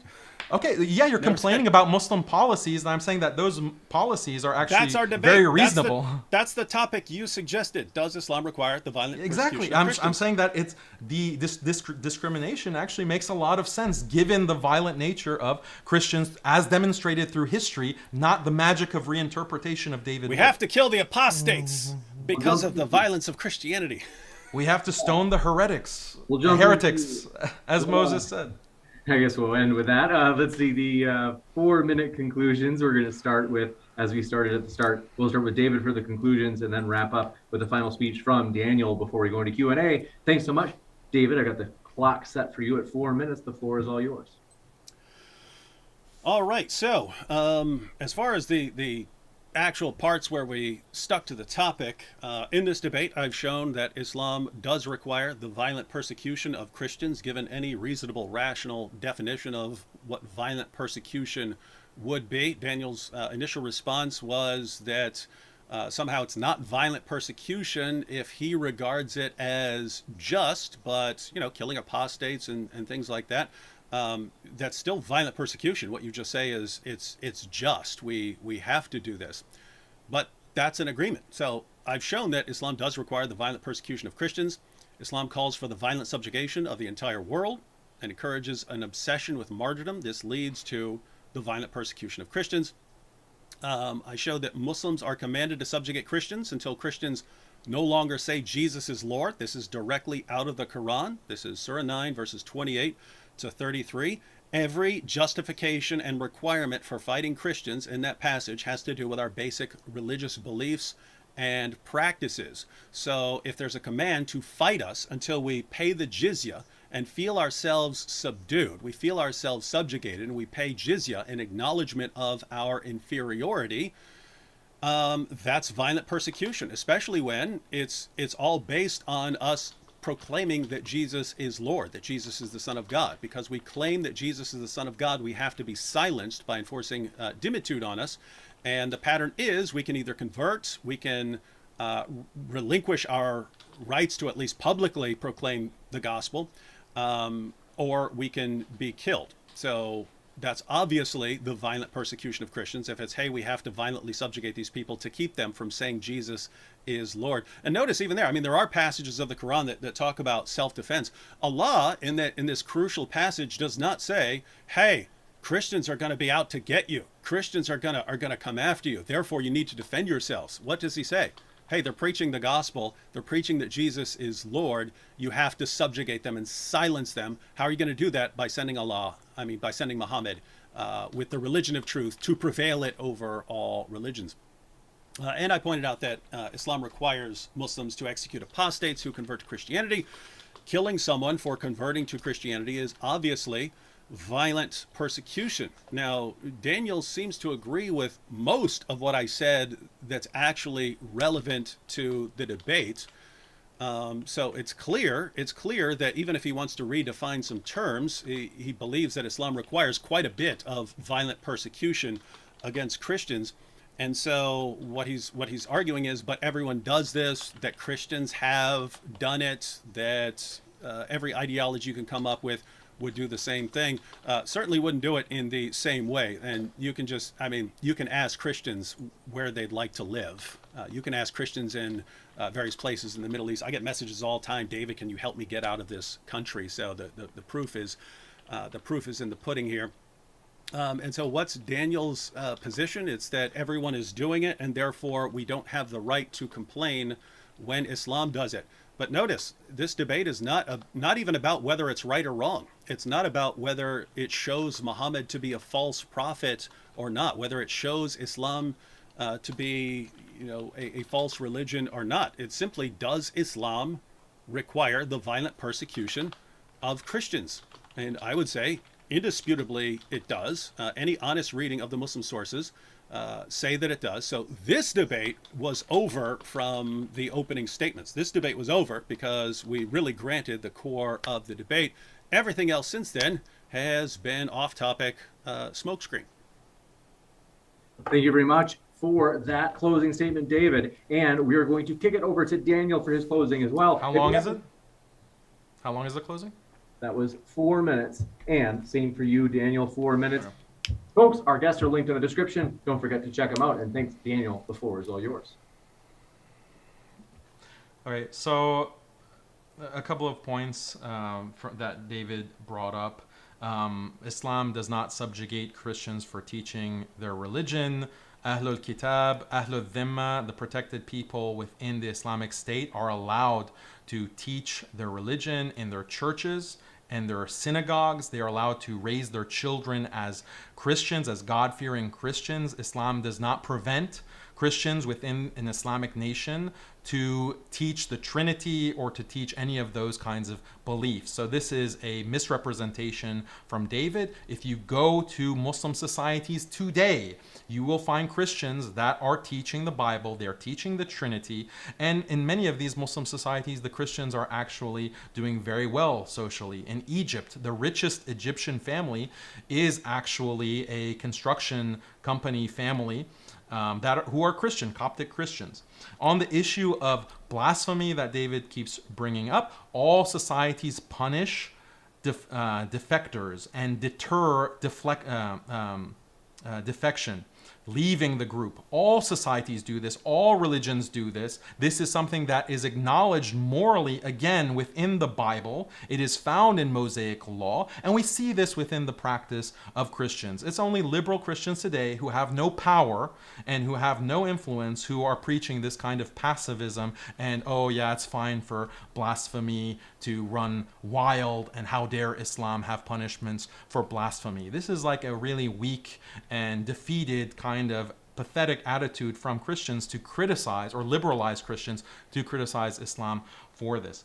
Throughout this debate, David has not answered a single question that I had. Literally, very basic questions that even the Christian audience who are watching this are probably ripping their hair out, asking, why isn't David able to, for example, say if he does or does not want neo-Nazis serving in government positions, or should those kinds of views be deterred or prevented? Like such a simple question, he did not answer that. He didn't answer the question, name me one system that doesn't discriminate against religious minorities. Name me one. The secularism that you are preaching, David, without actually calling it secularism, does discriminate and persecute Christians. Ask any Christian, I don't know what part of the world you live in, but where I live in the South, in the United States, Christians are acutely aware of all of the oppression or the tightening of the noose around their necks by the secular liberal state. And America is not even the best example, because America is a little bit delayed in wiping out Christianity. Look at European history, the very beginning of secularism, what that was about, and look at Europe right now. It's the graveyard of Christianity. Why? Because that is what secularism does. It's much worse for Christians than anything that Islam has ever done or could conceive of doing. David has not answered. Explain how secularism is not about discrimination and persecution, and explain, tell me, David, do you want Christians to be dominant or dominated? Like, such a simple question. David couldn't answer. He gave some kind of weird answer that, oh, human beings are always corrupt. Okay, well, what about all of Christian history? What about Jesus himself, who is supposed to come in human form? Is he going to be corrupt when he, as described in the book of Revelation, is going to come and rule by the rod and rule by the sword? So this whole debate, your strategy has been to sidetrack the discussion by arbitrarily restricting the topic. Okay, the topic, I wanted to debate deeper issues about the meaning of discrimination, being a religious minority. All you did was say, oh, that's irrelevant, that's irrelevant.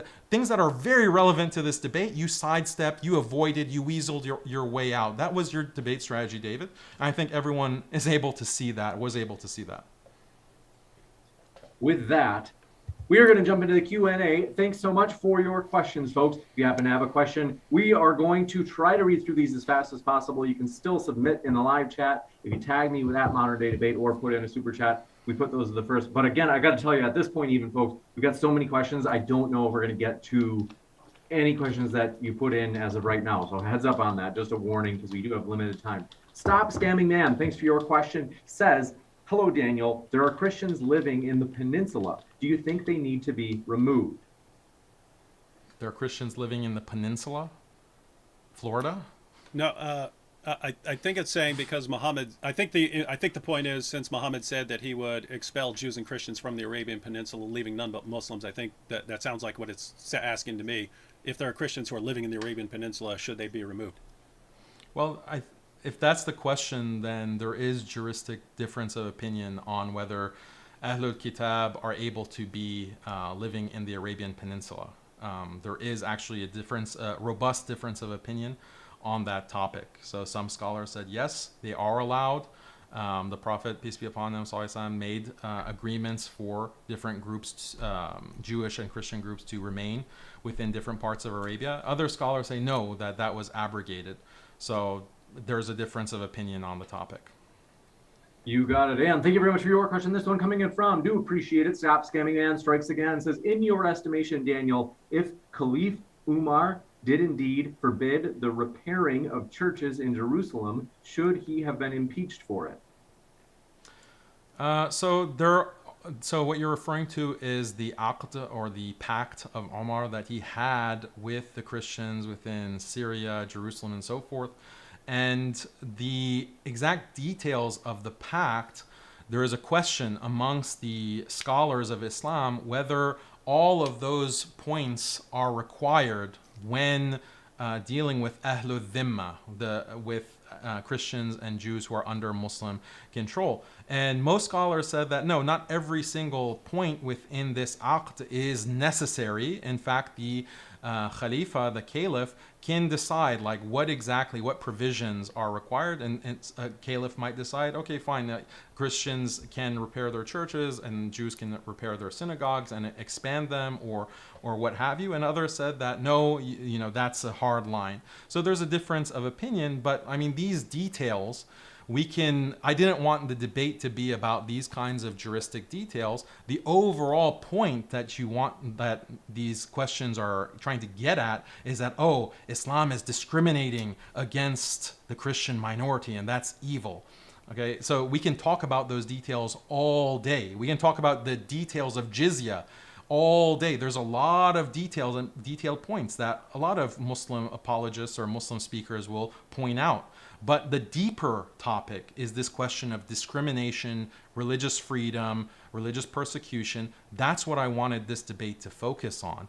And that kind of discrimination is found in secular modern societies as well, to a much greater degree. If you have a problem with the concept of dhimmitud and non-Muslims being dhimmis under the Islamic State, my question to you is, why don't you have a problem with Christians and Jews and Muslims and everyone being dhimmis to essentially liberal atheists, Satanists, many pedophiles? I wonder how many of your followers, David, recognize that there are a lot of pedophiles out there, and some of them are in power. So that's the kind of concern that I wanted to elicit in Christian listeners to this debate. And of course, I invite all Christians to Islam, and I want to be very reconciliatory to Christians while accurately and honestly representing Islam. And if we can't have these Christians become Muslims, then at least let's work together. Let's work together against this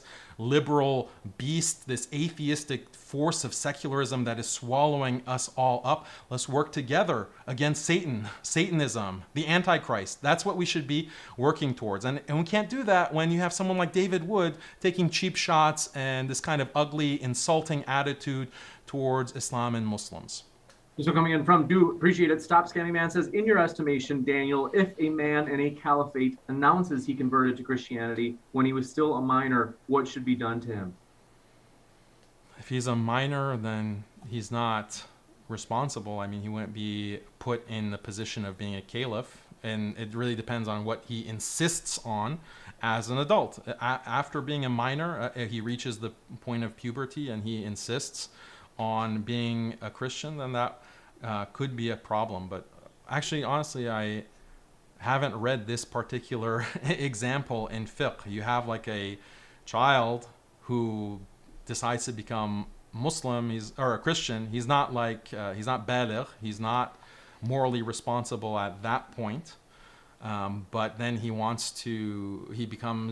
hits puberty. What happens to him at that point? That's a very specific mas'ala, like specific issue within fiqh that I haven't really read up fully on. So, but I mean, again, it's probably not going to be something that's in accordance with liberal secularism and liberal secular sensibilities.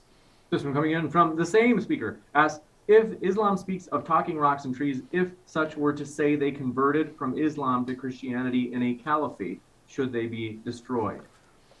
Yes, the rocks should be destroyed. And you got it. T-Rev the Game Dev says, Daniel, you said believe in the revelations of past prophets, even though they've been corrupted, though. Would you trust an email from your bank with important financial instructions if you thought a hacker had tampered with it? I mean, this is a weird argument that David made in the previous debate, and I'm glad that now I get an opportunity to fully address this. So if you have this kind of objection to Islam, that Islam claims that the previous books were corrupted, but at the same time the Quran will refer, and the Prophet Muhammad sallallahu alaihi wasallam will refer to the Torah and the Injil. Like, this is the objection that David brought up, the questioner just brought up. But look, the same exact thing happens in the Bible with Jesus. If you go to Jeremiah 8:8, quote, "How can you say we are wise, for we have the law of the Lord, when actually the lying pen of the scribes has handled it falsely?"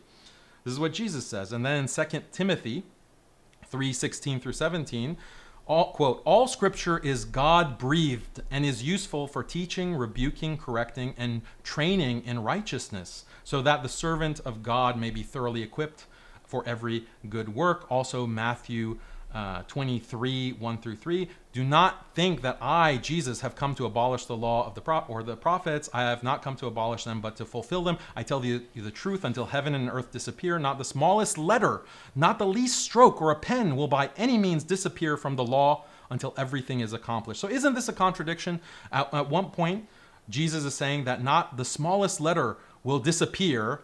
But then earlier in Jeremiah, he's saying that, well, actually the pen of the scribes have caused some kind of falsehood or corruption.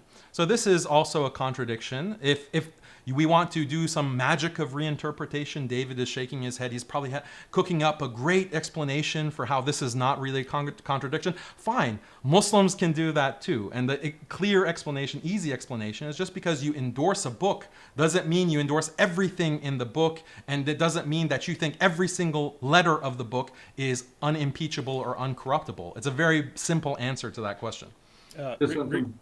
Try reading Jeremiah, Daniel. That will become perfectly clear. This one from Yudahaf Haqiqatjou for you, David, says, to David Wood, assuming both were honest in their faith, do you believe that Anne Frank is in hell and the repentant Christian Nazi who killed her is in heaven? I don't claim to know those kinds of things.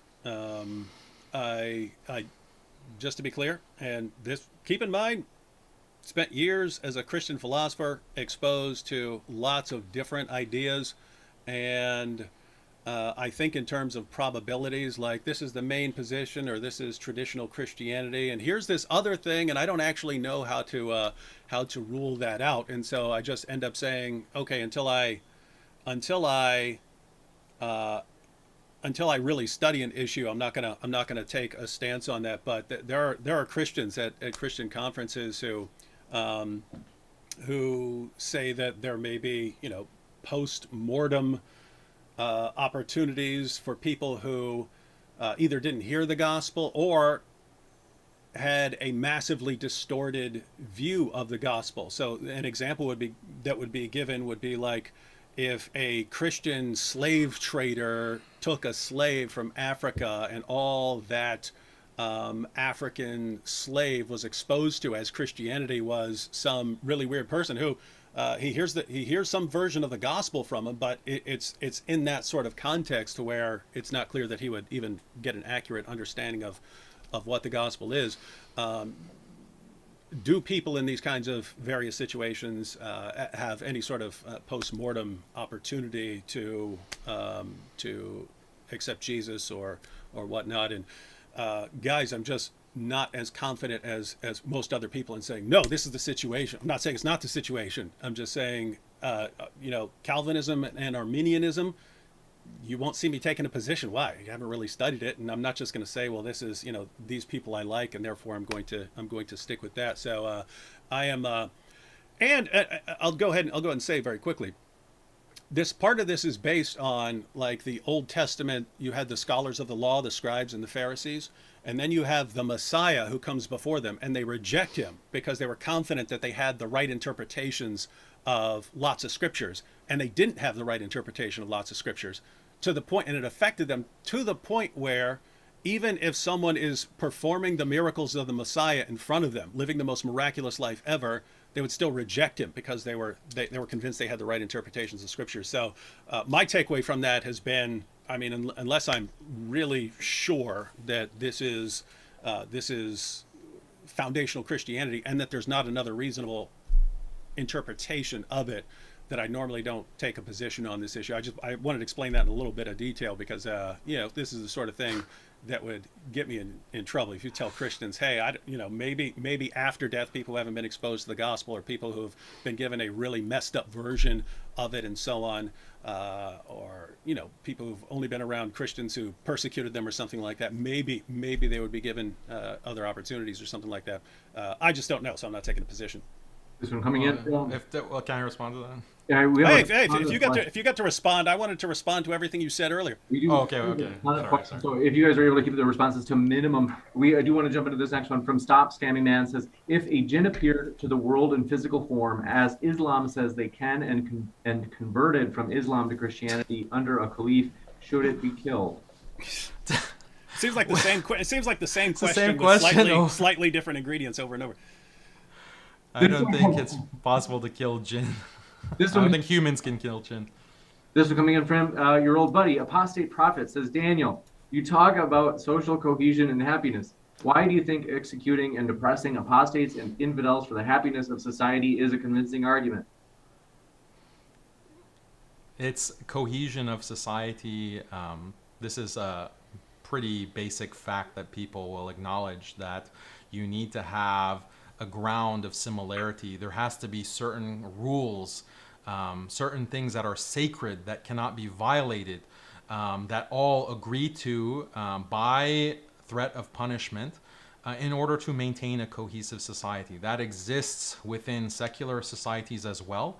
There are certain things, and this is acknowledged by secular society and atheists as well, that you have to have certain rules. And this is why I asked David about neo-Nazis and the KKK, anti-LGBT, anti-transgender, questioning the Holocaust, like all of these kinds of boundaries and red lines that, okay, you cannot cross these lines in our secular society, because if you do, it's going to result in violence, it's going to result in disharmony, it's going to result in a lack of cohesion.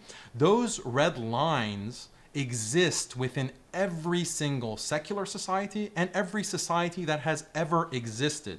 If you start allowing people to say and do whatever they want, and also believe anything that they want, then quickly society turns into anarchy and chaos. Again, this is acknowledged by all secular governments. And now with the internet has facilitated so much spread of bad ideas, ideas that are a threat to secular democracy. This is why the United States government has to create a Ministry of Truth or a disinformation department. Why? Because the principle, even if you don't agree with everything the Biden administration does, many secular atheists agree that you need to have a control on information. Otherwise, society breaks from the seams. So Islam also acknowledges this, except it draws the red line around a different issue. It's not about being anti-whatever,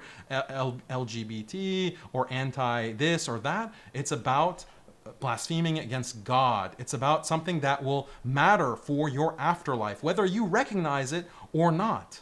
This is the wisdom behind prohibiting blasphemy within Islamic society and discouraging apostasy and criminalizing it in order to preserve people's afterlife. So it makes perfect sense in terms of consequentialism, in terms of even what liberal governments are doing. Everyone agrees with punishing blasphemers and even sometimes executing blasphemers. Everyone, including you, Apostate Prophet, including you. And I showed you that in our debate when I embarrassed you in our debate. You can go back and rewind the tape and watch how I answered this question. I just wanted the opportunity to reiterate it, that every society punishes and even executes blasphemers. So this is another empty argument against Islam. This one coming in from SWGG for you, David, says, do you condemn the U.S. occupation of Iraq, which led to the killing of millions of Muslims? If yes, then why didn't you make a video about it like you do whenever a random Muslim commits a crime? Did they say billions of Muslims? I said millions. Let me go back. Okay, yeah, well, to be clear, principles of just war theory would mean that you should take every step to avoid something like that. As far as invading, the invasion seemed to be based on a lot of false information. So, I mean, I don't control the government. I don't know what information they had to go on that we didn't have access to. But I would not be a fan of that. And yes, I think they should have taken more steps to make sure that a lot of people who died weren't dying. You got it. Thank you very much for this question. Coming in from Kwani Upstate says he just admitted Muslims and Islam spread religion through compulsion, however, forgot that his faith says there shall be no compulsion in religion. I think that's for you, Daniel. Yeah, I mean, this is David has debates with these kinds of moronic Muslims. I don't even know if they're Muslims. A lot of them, I think, are just agents who are trying to make Muslims look bad. And they bring up this verse, La ikraha fid din, from Surah Al-Baqarah. There will be no compulsion in religion. And David hammers them. He mocks them. He says, okay, you're using this verse to say that Islam doesn't have offensive jihad and expansionist war. You're a clown. He just clowns them, basically, and mocks them. But that is the exact type of reinterpretation and weaseling out that David uses in my debates with him. So it's really funny that he would mock Muslims, and I mock those kinds of Muslims too. I mock those Muslims for using one verse, La ikraha fid din, and ignoring all the context, ignoring all the history, ignoring the sunnah, the seerah of the Prophet sallallahu alaihi wasallam, ignoring the interpretation of thousands of years or 1400 years of scholars, and just saying La ikraha fid din. That's exactly what David Wood does when he says that Christianity is just about peace and tolerance because, Jesus, told Peter to lay down his sword in the Garden of Gethsemane. And all of the Christian scholars, almost all of them, the vast majority, agree that Christianity has violent expansionism, and this is what Jesus actually wants. This is what God actually wants. And we didn't actually get to this part of the debate, but there were many within the first 300 years of Christianity, Christians who were part of the Roman army and who were actually involved with the Roman expansion of the Roman Empire against heretics and other groups that the Romans wanted to wipe out. Christians had no problem with being part of expansionist wars from the very beginning of their history, but Christians do not want to acknowledge this because it undermines their entire pacifist revision of their religion. You got it. Thank you very much for this question. Coming in from Magic Sand says Christians and liberals also endorse violence against Muslims. This whole debate is pointless. Thoughts from either of you? What was that? He said Christians and liberals also endorse violence against Muslims. This whole debate is pointless. I have a feeling it's more for you, David. Yeah, it's what do you mean endorse violence against Muslims? You mean like, Muslims who are terrorizing people, or I don't know what you're saying. If someone were to say, hey, we're going to go kill Muslims for being Muslims or for converting to Islam or something like that, I would object to that in the same way I would object to Islamic laws of apostasy. So there seems to be this tendency to say, here, Islam has, called for the violent subjugation of the world for 14 centuries, and whenever it's been in a position to subjugate the unbelievers in the name of Allah, it does so. The only times it stops violently subjugating the world is when someone actually physically stops it with an army. And we point this out, and hey, look at what it calls for. This is not good for the world. It calls for the violent subjugation of the world, calls for killing apostates, calls for oppressing Christians, and so on. And we say, hey, we don't want to live like that. And then the response is, but look at what Western nations do to Muslims. And you can obviously have unjust things that happen, but I mean, if the West really wanted to just wipe out the Islamic world, it could. We don't want to. And if people were trying to do it, and if people were going on a killing spree or killing people for converting to Islam or something like that, I think we'd have too many people who object to it here. So don't put them in the same ballpark here. You can't say, Islam promotes killing, but Western nations have killing as well. Yeah, very, very different situations for the killing. Well, I had thoughts on this question too. Oh my goodness! It's We real- weren't sure. We I have weren't sure if thoughts on this was for you. Oh, okay, all right, go ahead. So just he's saying liberals and Christians. Yes, liberals and Christians do want to expand their influence. And America, look, you're talking about American empire. America has imposed its will on the entire world. The liberal world has imposed liberalism on the Muslim world. Muslims are dhimmis in the world today. We have, and this is exactly what Islamic expansionism is. It just means Islamic rule. Ruling all these territories, not necessarily like putting everyone in chains. It's having a world order that is based on Islam. That is what liberals have established throughout the world. A liberal world order. If you do not go by what the liberal world order says, you will be sanctioned, you will be invaded, there will be belligerents against your country, you will be brought to heel. This is exactly the way that the world works. So if this is inevitable, and this is how every nation has been able to operate, and it's not possible to even conceive of an alternative, which David proved because he couldn't give an alternative, then how can you fault Muslims or Islam for that? It's a very simple argument. Let's move forward. This one, T-Rev the Game Dev says, the debate question was whether or not Islam requires violence against Christians. Daniel said, quote, yes, but there's others who do it too. By saying yes, Daniel conceded the debate. Congrats to David. If you want to, I know you already addressed this, but if you want to do it again or add anything. Yeah, just adding that the actual debate topic, and David can acknowledge this, it was violent persecution. Persecution, that's the key word, and I did not concede that. Violence, yes. Implementing the law is violent. Implementing laws are violent in society. So it's not about whether Islam imposes violence. Islamic law poses violence because, yes, obviously, that's what all legal systems are violent. All legal systems require people to submit to the law. Otherwise, you will get caught by the police by force. And if you resist, you can be shot and killed. That is all legal systems. So it's not, the question is not, is Islam violent against Christians or against Jews? It's, is there violent persecution, meaning an unjust system that is subjugating unjustly a group? That was the question. I did not concede that. This one for David says, Superdor Energy says, how does your position square with the fact that non-Muslim minorities who practice marriage between close relatives have been allowed to do this practice under Muslim majority rule? Wait, what was that?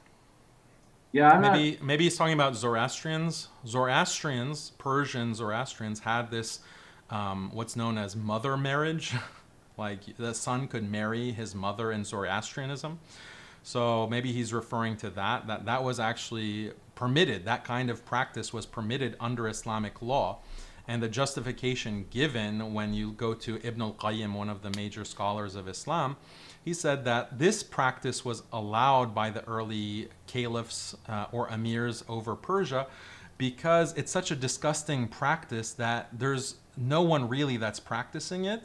And it has there's no possibility that this is going to like corrupt the land or lead to vice, like widespread vice. So even though it's disgusting, like we don't need to like go and police that particular behavior. They want to do it in closed doors. We don't really need to go and, punish that. So maybe that's what he's talking about, that particular practice of Zoroastrians. Yeah. So I don't know exactly what that's referring to. Might be talking about what Daniel just pointed out. But I mean, again, the question is whether Islam calls for the violent persecution of Christians, and Daniel has simply redefined what it means to mean something that is unjust according to his definition. As I pointed out, then the government of China is not violently persecuting Muslims. In fact, no one has violently persecuted Muslims because they would all regard what they're doing as just and beneficial to their society. And really, you could redefine anything like this. You could go and rape a woman, and when you get accused of rape, you say, oh no, I regard as rape as something that you don't deserve, but you brought this on yourself, girl. So you could just redefine anything like this. But I mean, any any reasonable definition of what violence means and what persecution means, Islam is going to fit those definitions pretty well. So the answer to the debate, obviously, is indisputably yes, according to the Muslim sources. This one coming in from Brandon O. Says, question for Heike. Daniel says, if Islam is good for its people, why is it that Islamic-run countries consistently list top 10 worst countries to live as a woman? As a woman, I'm not familiar with that stat, but the reality is... I can explain. I won't comment on it. I'll just say there have been studies. Now, you probably disagree with the organization. So there's like the World Economic Forum and places like that, and they've done studies where different countries are assessed based on, the level of education of women in a society, or job opportunities available to them, or parental rights of women, over their children in cases of divorce. Do they have rights to divorce? Average age at which people get married, and so on, and they rank the countries. And in the I've seen a couple of different versions of this, but it's always like 11 out of 12 of the worst places in the world based on these criteria are Muslim countries, or it'll be like 17 out of 18 or something like that. So I think that's what they're referring to, but I know you're going to probably disagree with the organizations and the criteria. Yeah, the criteria, I mean, you can define the criteria however you want and say that, we define women's status in a country by how many Fortune 500 CEOs they have in their country. And then, look, all these Muslim countries or African countries or South American countries come out at the bottom. I mean, this is a kind of triumphalist liberal way to justify why like liberal modernity with its feminist project is superior to all other traditional ways of life, including Christian ways of life and Muslim ways of life. So yeah, these criteria, when you look at how they define it, it's all just based on liberal feminism. Like, do women have access to abortions? Like, how much is their abortion access? Like, they do these same kind of surveys or rankings when it comes to Christians or United States, and they say, look, the states that have the Christian majorities are the lowest ranking in terms of women's rights and women's whatever. So this is just a liberal secular bias. We should look at happiness. We should look at, this is one criteria, is women's happiness. It's not the end all be all, because, sometimes women's happiness or men's happiness might be lower in service of a larger goal, like serving God or living according to God's plan. But just on this basis of women's happiness in Western countries have been plummeting over the past 50 and 60 years. And this has become a kind of a paradox, because it seems like women's rights, according to feminism, are increasing. There's more reproductive rights, more abortion, more divorce, more whatever, but women's happiness is actually plummeting. Why is this? It seems like Christian women are happier with their, patriarchal, Bible-thumping marriages, or Catholics where they don't believe in divorce. Their marriages are happier. This is a conundrum for liberals. And as a Muslim, I'll acknowledge that. Christian marriages have much better chance of surviving and being healthy and being productive than atheist liberal marriages, and same with Muslim marriages and Muslim women and Muslim ways of life. That's the thing about me. Like, I am a supporter of a Christian dominated society. I think women will be much happier and society will be much better in a Christian society. I would love to live in a truly Christian society and acknowledge that I'll be a Muslim dhimmi under Christians, as opposed to being a Muslim dhimmi under these secular liberal atheists that are crushing religion, crushing all believers. So, but I'm sorry to say that David does not recognize that and doesn't reciprocate. You're sorry that I don't want to make you my dhimmi? This one coming compared to atheists, yeah, I'd rather be your dhimmi than than like Apus. Apus is dhimmi. This one coming in from Gabriel Garcia. They're committed. They said, I, Gabriel, personally challenged David Wood to a discussion through debate on modern day debate, with thy topic being, quote, this is Christianity, true or false? For I say false. David Wood, can we make this happen? I did not understand any of that debate on this is Christianity. I wouldn't understand the topic, so.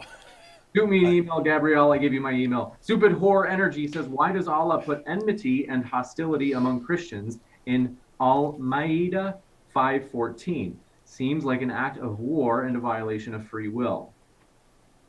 And what's the verse? Like animosity towards Christians? They said put enmity and hostility, or hatred and hostility among Christians in Al-Ma'idah 5:14.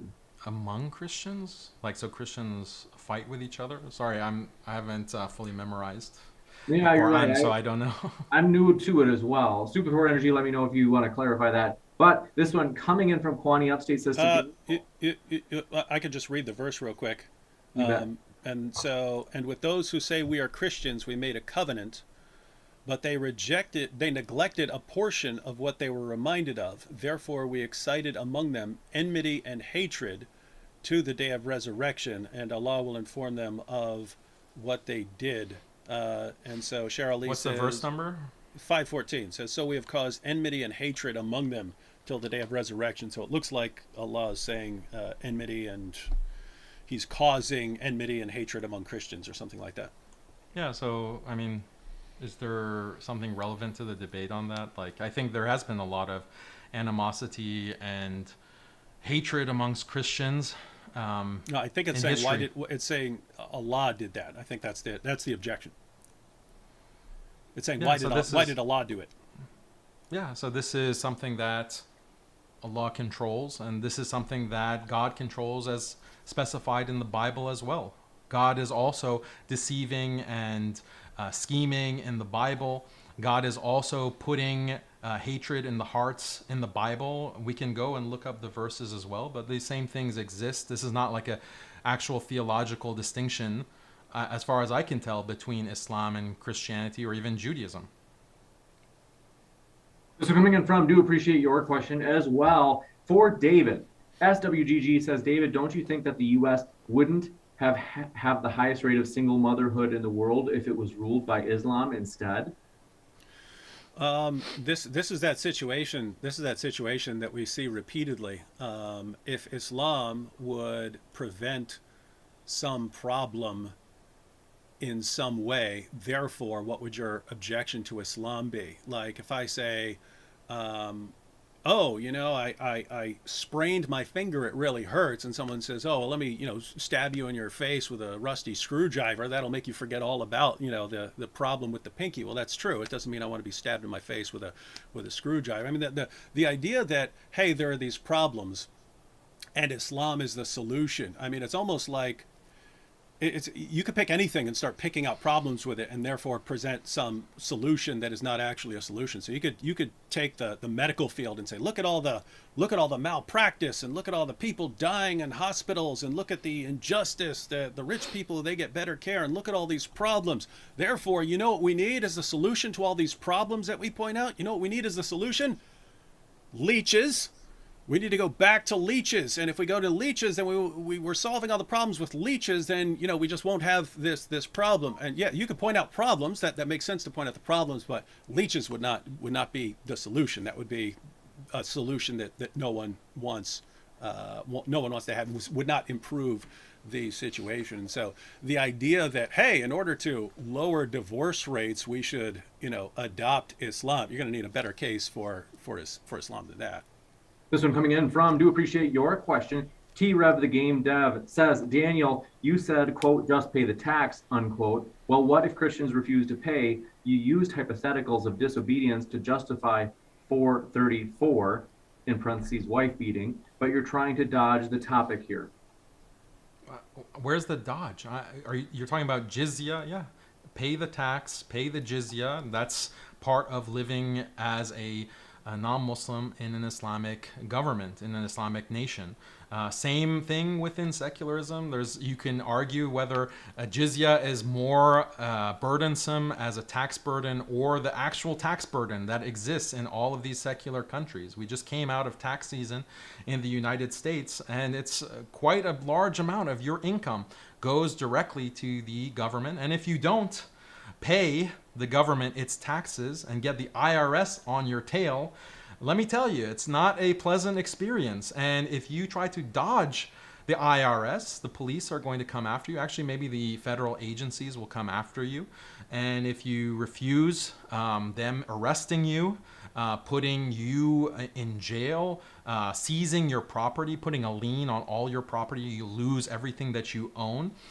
They are justified in using deadly force to take you in. That's what the secular state does for those who do not pay their taxes. Is quite bloody, it's quite violent, it's quite coercive, and many people suffer from it and object to it, including many Christians, maybe more conservative and Bible-based than David, but this is the reality of all systems of government, and Christians as well. If they didn't kill you in history, if they didn't subjugate you through death because you're a heretic or because you're a pagan, they would also tax you, and they would extract these kinds of tributes from you. And they are continuing the practice of the Roman emperor and the Roman Empire. And this is why Jesus says in the Bible, render unto Caesar what is Caesar, and render unto God what is God. And Paul also praises leaders and say, pay the taxes to them. So in the same light, if Muslims are the rulers, then Paul himself and Jesus himself would say, render unto the caliph what is the caliph's. Render the jizya to the caliph. So I don't see any kind of problem here for Islam. This one coming in from, do appreciate your question. In the nick of time, says Daniel, my Muslim friend donated his zakat to a church by cooking food in their soup kitchen for 100 people and serving those hungry people. Is he going to hell for helping Christians? Wait, the question is, I did that? No, he said a friend did his zakat by helping feed people at a Christian, I guess, soup kitchen or something like that. Correct. So is he in trouble for that, according to Islam? People just don't know the rules of zakat. So you have to have a certain amount. It's only for Muslims, but you have to have a certain amount of wealth, a minimum amount of wealth. I think it's like around 5 to 7K, depending on the value of gold. It's called the nisab. And only if you have savings beyond that amount are you required to pay 2.5% as a Muslim of your wealth. So does working and service count as zakat? No, unless you're getting paid for that. You're getting paid for the labor that you're doing, and then you can pay those wages. But the work itself, I don't think that counts as zakat, but maybe someone more knowledgeable in the issue could correct me if I'm wrong in the comments. This one coming in from Frodo says, if we all agree it's Islamically valid to launch offensive military battles as soon as you're strong, shouldn't you expect powerful nations of today, such as the US and China, will work to weaken and undermine you? They are working to weaken and undermine. That is the history. Like, this is not a theoretical. This is actually what the strategy that was taken by the colonial powers, by liberal atheist powers, starting from the 18th century, end of 18th century, beginning of 19th century. That's the colonial project. They did recognize that Muslims are powerful, Muslims are dangerous, and that they need to be exterminated. The original plan was to exterminate Muslims. They weren't able to do that, even though they killed millions, genocided millions, supposedly the enlightened race, because they were trying to take over the world. It didn't work out for them, so they figured out a better strategy was to subjugate Muslims and prevent them from organizing, prevent them from teaching their religion, prevent them from teaching the Quran. And by the way, this is the same strategy that they take with Christians. They are trying to declaw Christians. They have been for the past 200 plus years because they recognize Christians are dangerous. Christians will take over. Christians will fight for their beliefs. Christians have these strong families and these strong marriages and communities that pose a threat to the atheist, satanic world that they want to establish. So Christians are in the same boat as far as liberal secularism is concerned. Since that was kind of general, I'd like to comment on that as well. So Daniel and I agree, and I don't see how anyone could get around it, that Islam does call for offensive jihad, so that when Muslims are in a position to expand and so on, that they're supposed to. And so the question had to do with other nations and other ideologies and so on being aware of that and then taking steps to prevent being subjugated by Islam. I just wanted to add that according to Daniel's own definitions and what is right and wrong and what is acceptable and so on, based on what he said. Because notice earlier he was saying, but we have to deal with Christians in this way, because if we don't, then the Christians would get us. And he's acknowledged that all ideologies do this, and he doesn't seem to be condemning it some of the time. So it looks like, according to Daniel's definitions, that it would be entirely justified for all non-Muslim nations to subjugate Muslim nations, and it would be justified for China to oppress Uyghurs, because they would understand that if given the opportunity in the future, these Muslims would be inclined to take over and try to subjugate them, and therefore preemptively should subjugate all non-Muslims and should engage in these kinds of things. Just to be clear, I'm not saying do that. I'm saying according to Daniel's explanations there, it looks like he would have to regard, to be consistent, he would have to regard it as completely moral and consistent and justifiable to subjugate the entire Muslim world to avoid being conquered. No. So there's two separate. Pretty quick. No. I need to respond to this, because this is David introduced some points here. The point that I'm making in this entire debate is that discrimination as a tool is something that everyone uses. That doesn't mean that all sorts of discrimination are the same. The thing about liberal, atheistic, or even Chinese or communist discrimination is that it's meant to wipe out religion, it's meant to wipe out families, and it presses this kind of individualism. So that type of discrimination is more pernicious than anything Islam has regarding Ahlul Dhimma, and also what Christianity has. And that's why I say that I would prefer being a minority, a discriminated, persecuted minority under Christians than under communists or under liberal secular atheists. Because it's not just pure relativism that, discrimination is discrimination. That's not my point. My point is that, there can be differences, and some forms of discrimination are better, and they're objectively more conducive to happiness, both in this life and the next life. So that's my point. And then also, the discrimination as a tool, or even war as a tool, the idea is that you are using it as a tool, but the point is you're spreading goodness. Islam is here to spread values of goodness that benefits all of humanity, and the war is just a tool for doing that. The discrimination is a tool for doing that, whereas liberals or the Chinese, when they're spreading their influence, they are trying to spread this atheism, this godlessness, this Satanism. So it's bad for that reason, not because war in and of itself is bad, not because violence in and of itself is bad, not because discrimination in and of itself is bad. So I can very consistently object to Chinese discrimination of Muslims, liberal secular persecution of Muslims. I can object to that on a very consistent basis, because my argument is that they are spreading godlessness, they're spreading evil, they're spreading all kinds of Satanism. And the objection to Christians who would dominate Muslims, I am saying that, that's a better form of discrimination, but ultimately I do disagree with the Trinity, and therefore that's why I disagree with it. As the Trinity controlling the world is Christian doctrine controlling the world. That's my objection, not with the discrimination itself. Many questions left. So Joel Siraj says, Daniel needs to understand the difference between physical dispensation and spiritual dispensation. The thing is, he knows it was different back then, but he willingly is taking verses out of context. We know this. No, it's physical. It was physically applied according to the Bible as commanded by God. So there can't be a moral objection to the physical implementation of law and order against the blasphemer, against the pagan, against the heretic. And this is exactly what Augustine actually argues when Christians took power. This was in the 4th century.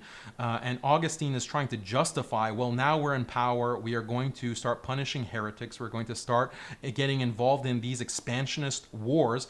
That is justified. Why? Because Jesus himself in the New Testament is described in the Gospels as cleansing the temple, and he is using a whip to scourge. He is overturning the tables. He is using force. It's not just spiritual, it's bodily. It's something that he is actually doing in the world, not just spiritually. And this is what justifies Christians from using coercion in order to establish God's law.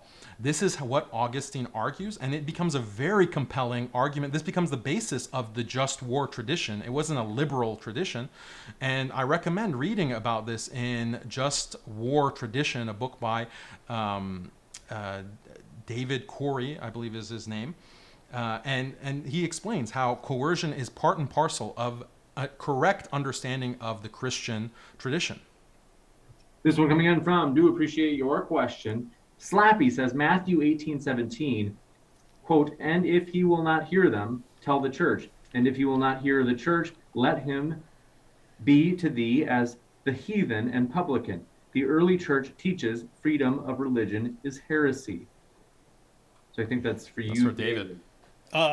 No, I would say that that's the exact opposite there. You find the same principle with the Apostle Paul, but he's talking about people who've committed various sins. The Apostle Paul says, who am I to judge those outside the church? So the point is, you can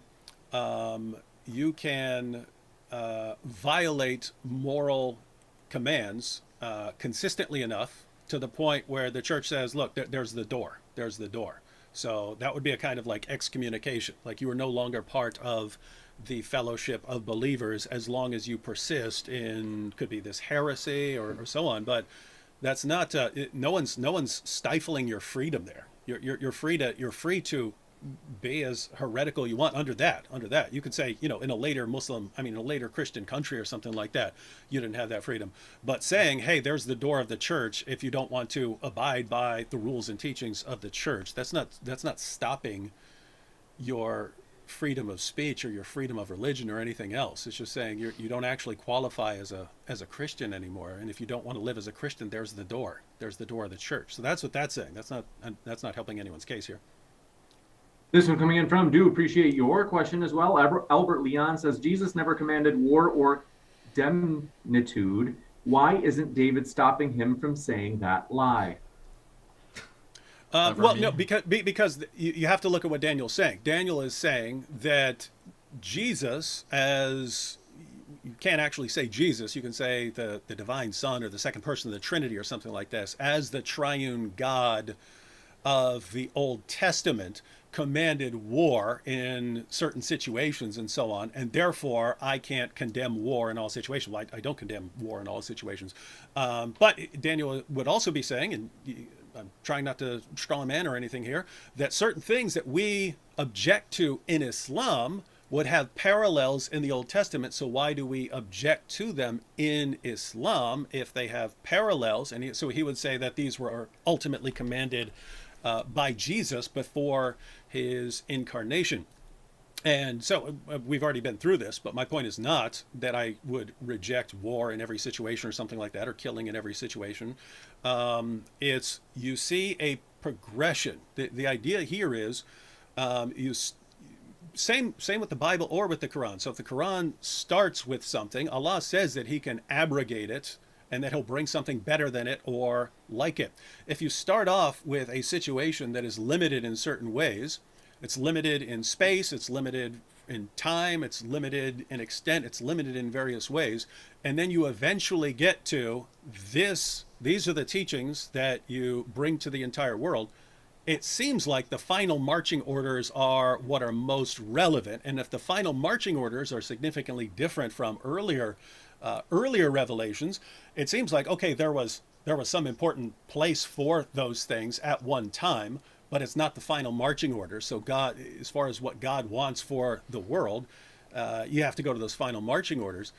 But if you compare them, then the final marching orders of Christians are, again, love your neighbor, love your enemies, pray for those who persecute you, live at peace with all people. This doesn't mean that people can't be punished and so on. We talked about this in a different debate, but governments have the authority to do this. But in Islam, the final marching orders are, it starts off, hey, let's not kill each other over this stuff when Muslims are in the minority. And then once they have the most powerful force in Arabia, then it's violently subjugate the entire world whenever you're able. And the idea that those two things are the same, that those two systems are the same, because according to Christianity, there was a time and teachings, now abrogated, if you will, that called for violence in certain situations, whereas in Islam, the violence in situations is for the entire world, for the entire subjugation of the world. To claim that they're in the same ballpark and you can't consistently raise an objection to one, I just think is silly. This one coming in from, do appreciate your question as well.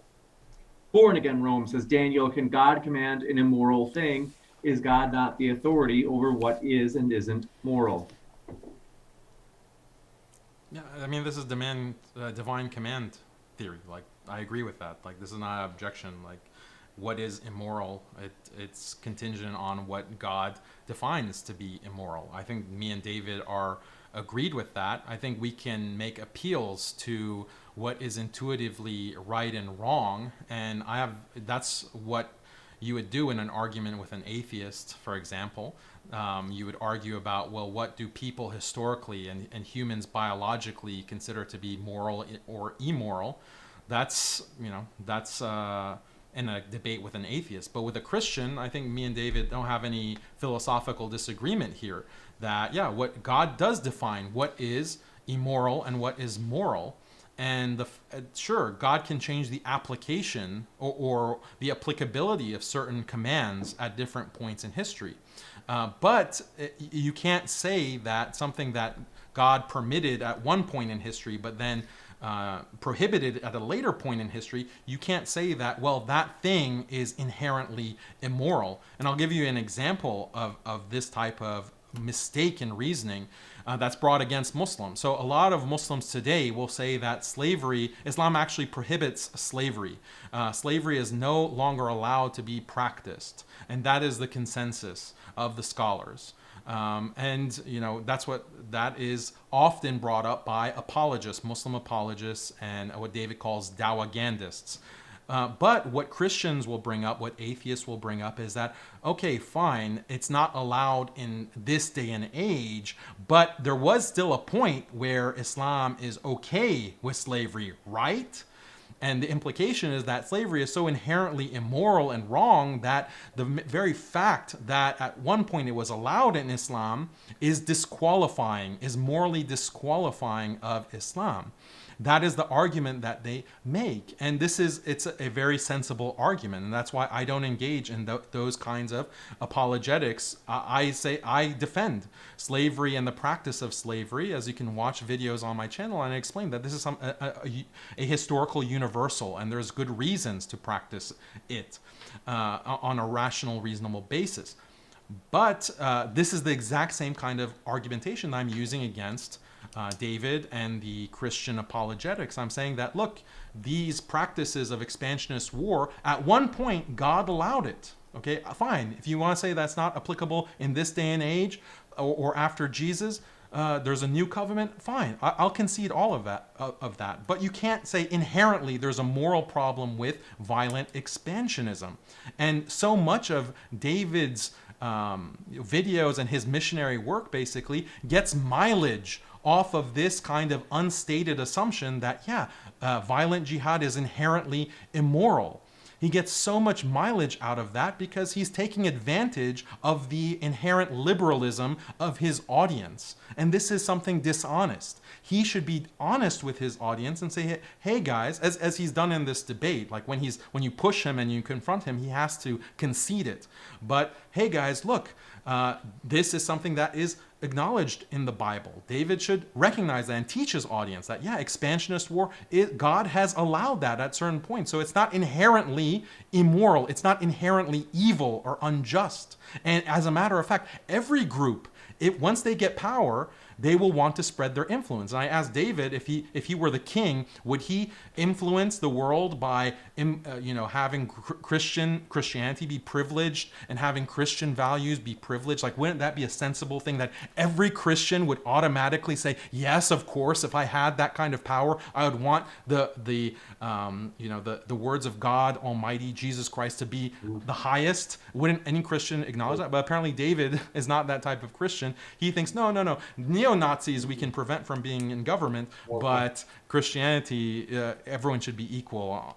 We can't prefer Christianity. Holy smokes. Okay. Library closes in 19 minutes, as you can hear. Haqiqatjou says, would you say that Daniel has no moral objection to alcohol because God allows it sometimes? So do you have a moral objection to abortion when God has allowed it before?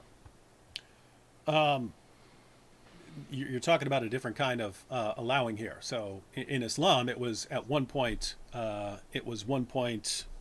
permissible. You weren't supposed to show up drunk to prayers and so on, and then later it was just generally forbidden. That's very different from saying that abortion is allowed in the United States. Do you still oppose abortion? So I would say that abortion is wrong.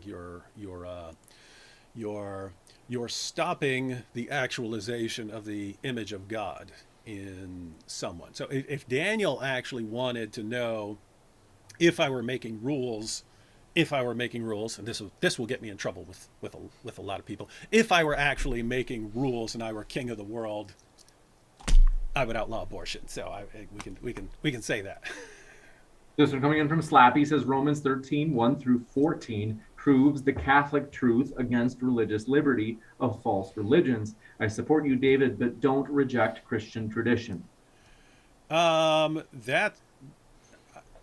I don't know how you're reading this differently as a Catholic, but this is not talking about Christian rulers. It could be referring to a Christian ruler, but Romans 13 is about submission to authorities, and it's saying authorities are established by God. In other words, governments have authority. Doesn't mean they do what's right. It doesn't mean you don't call on them to do what's right, but they have authority to punish wrongdoers. So that's not talking about, I don't know how that's, I mean, the authorities, when the Apostle Paul is talking right there, would have been Roman authorities. So he's saying don't disobey the Roman authorities unless it's something that clearly is just a violation of your Christian belief. Because Christians did that when they were told, hey, you need to burn these incense to Caesar and say Caesar is Lord. That's when they said, no. Hey, if you want to come up with rules about not doing this and not doing that, we're fine, until it actually is something essential to our faith. But so in Romans 13,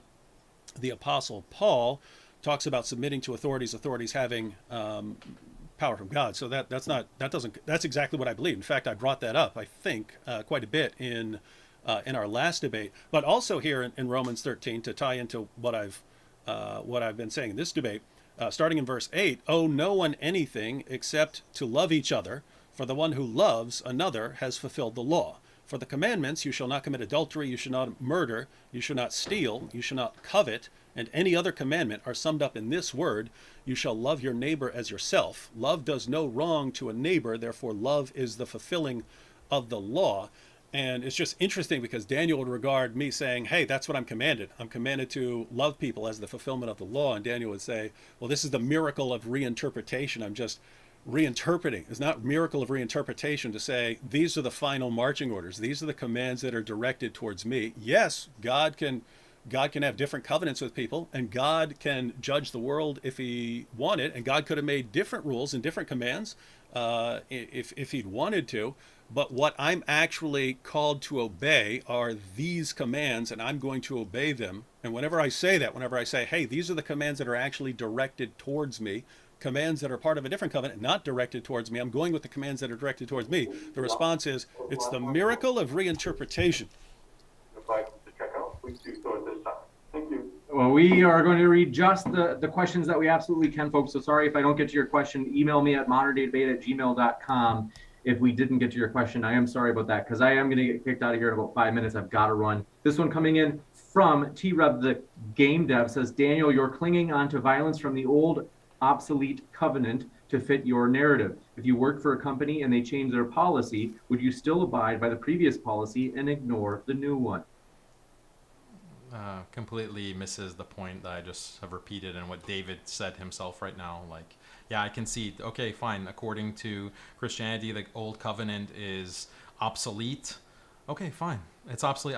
Let's just concede that. but still you have no moral objection to violent expansionism or subjugation or expanding the influence of Christianity. You have no objection to that. And by the way, quoting these verses about loving your enemies and loving your neighbors, you can love people and also force them to follow something that will be beneficial for them.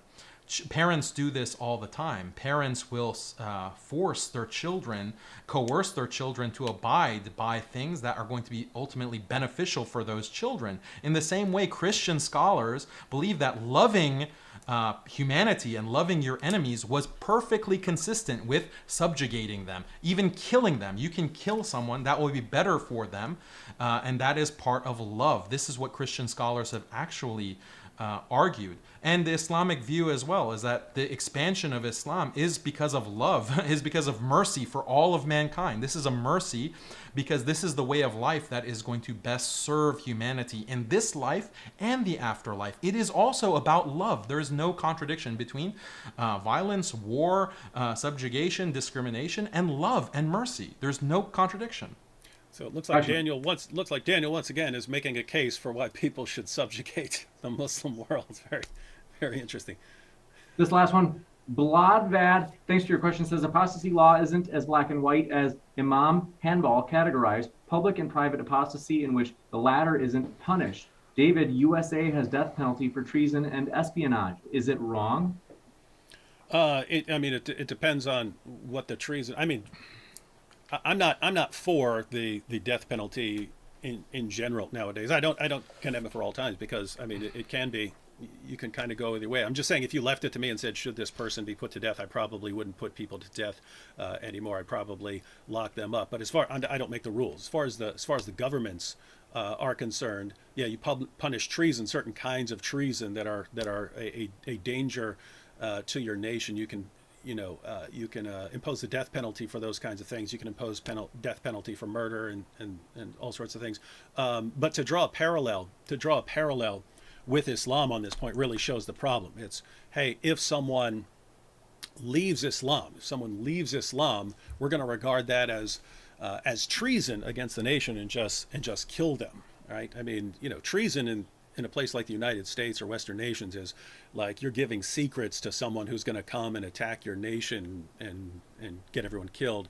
That's part of the problem with Islam, that they're regarding, leaving Islam and converting to another religion as a kind of parallel to that. Like it's actually in the same ballpark, and therefore you'd kill someone for leaving your religion. And so it's once again, it's a problem. It's like, if you see any problem in Islam, well, don't they have this somewhere else? Yeah, they do have, killing people for treason and so on has nothing to do, I'd say, with persecuting Christians and killing apostates and so on. You got it. Thank you very much. And then this last one, appreciate your question. Muslim Boogeyman says, David, you mentioned something about virgin factories. What do you think about the Christian alternative of the toddler cherub factories? No idea what a toddler cherub factory is. I guess maybe in certain paintings, in certain Renaissance painting, they paint little cherubs or something. I have no idea what this is referring to. Cherubs are not like babies, according to Christianity. They were like that in paintings, but that is not actually Christianity. Virgin factories, you wouldn't call it a virgin factory, but that is actually part of Islam. You do get your virgins in paradise. You get to spend eternity deflowering them. So not a good parallel. This one coming in from Muj Khan says, George Bush called the war in Iraq a crusade. Read American Sniper. It was seen as a Christian war. Don't deny this, David. I didn't see it as any kind of Christian war. And I couldn't conceivably care less what George Bush said about it. No, but you don't need to go to George Bush. You can go to tons of people down through history thinking, we are waging war in the name of Jesus. I'm not talking about that. In fact, that's part of the issue between me and Daniel. David, why wouldn't you want to control people? I'm basically looking at thousands of years of human history and saying human beings always screw up. So you need to come up with the principles and policies that are are least likely to keep people from screwing up and horribly oppressing each other. That's hard to do because, as Daniel's called Islam. he's called he's Islam. right. Daniel's right in a lot of what he says about humans just naturally. Hey, here's my ideology. As soon as I got power, I have to go in over and conquer everyone else. But I'm very suspicious of when people That's get why- that kind of power, and so it's irrelevant to me to say, well, George Bush thought this and American Sniper said this. They can say anything. They can say anything they want. It doesn't mean that is actually a Christian teaching to go to Iraq and fight. You could say what you could say is, was it a just war? Certainly some elements I would regard as definitely not just. I'm not an expert in the topic, but the discussion is whether it's a just war or not. Whether it's not a Christian war. I don't know what you're talking about. David is perpetually wondering, oh, life is so terrible. If only we had a system. And Christians are like, it's Christianity. It's not Islam. Christianity is the system sent by God. And David's like, I wonder, what system could there be? This one from Debate Don't Oppress. Thanks so much for your question. It says, Daniel, you seem to mix faith and politics. Should laws not be based on reason rather than a faith or religious belief? Laws are based on morality. What is morally good? What is morally bad? That's what laws and politics are based on. And that is defined by revelation and what God sends. So you cannot separate politics and law on the one hand and morality on the other hand. This is why the whole concept of separation of church and state is incoherent on its basis. Laws in secular countries are preferring the morality of atheists and sometimes even Satanists, increasingly so. That's what the secular system does. It prefers that morality, those definitions of good and evil, where it's good for women to rip out their children in abortions and evil to prevent women from murdering their children. That's the definition, that's the morality that the laws within these secular countries are based on. You're not going to ever be able to separate morality from legality and politics. And Islam is honest because it recognizes that, and it advocates for law that is based on true morality, true goodness, and true evil. And that is what the Sharia is. That's what Islamic law is. The fact that Christians don't recognize this is why, part of the reason why they're being dominated intellectually, spiritually, and morally, and bodily by the secular juggernaut that is wiping them off of the face of the earth. Got to run, but want to say, folks, our guests are linked in the description. Highly encourage you to check out their links and hit that subscribe button right now if you haven't already, as we have many more juicy debates coming up. In fact, tonight we're going to have a very controversial debate. Roe versus Wade on trial. Richard Spencer and Kay Fellows will be debating. You don't want to miss that one, as well as many other juicy ones coming up, so hit subscribe. Tell Richard Spencer to debate me. Wait. Or Robert Spencer. Okay, Robert Richard. Spencer. Yeah, Richard Spencer's a white nationalist. Oh, I'll debate him too. Bring it on. I'll ask him. Want to say thank you very much, David and Daniel. It's been a true pleasure. Thank you so much, James. Thank you, David. Mm-hmm. And folks, I won't be able to stick around for an after show because I'm at the public library. They're closing in a minute. And so I will be moderating tonight's debate, though. I found a stream spot. So go there tonight, and I will be hanging out in the after show for that one. I'm excited to get to catch up with you all, and thanks for your support, folks. So we'll see you tonight for that big debate. You don't want to miss it. Thank you. Thanks, guys.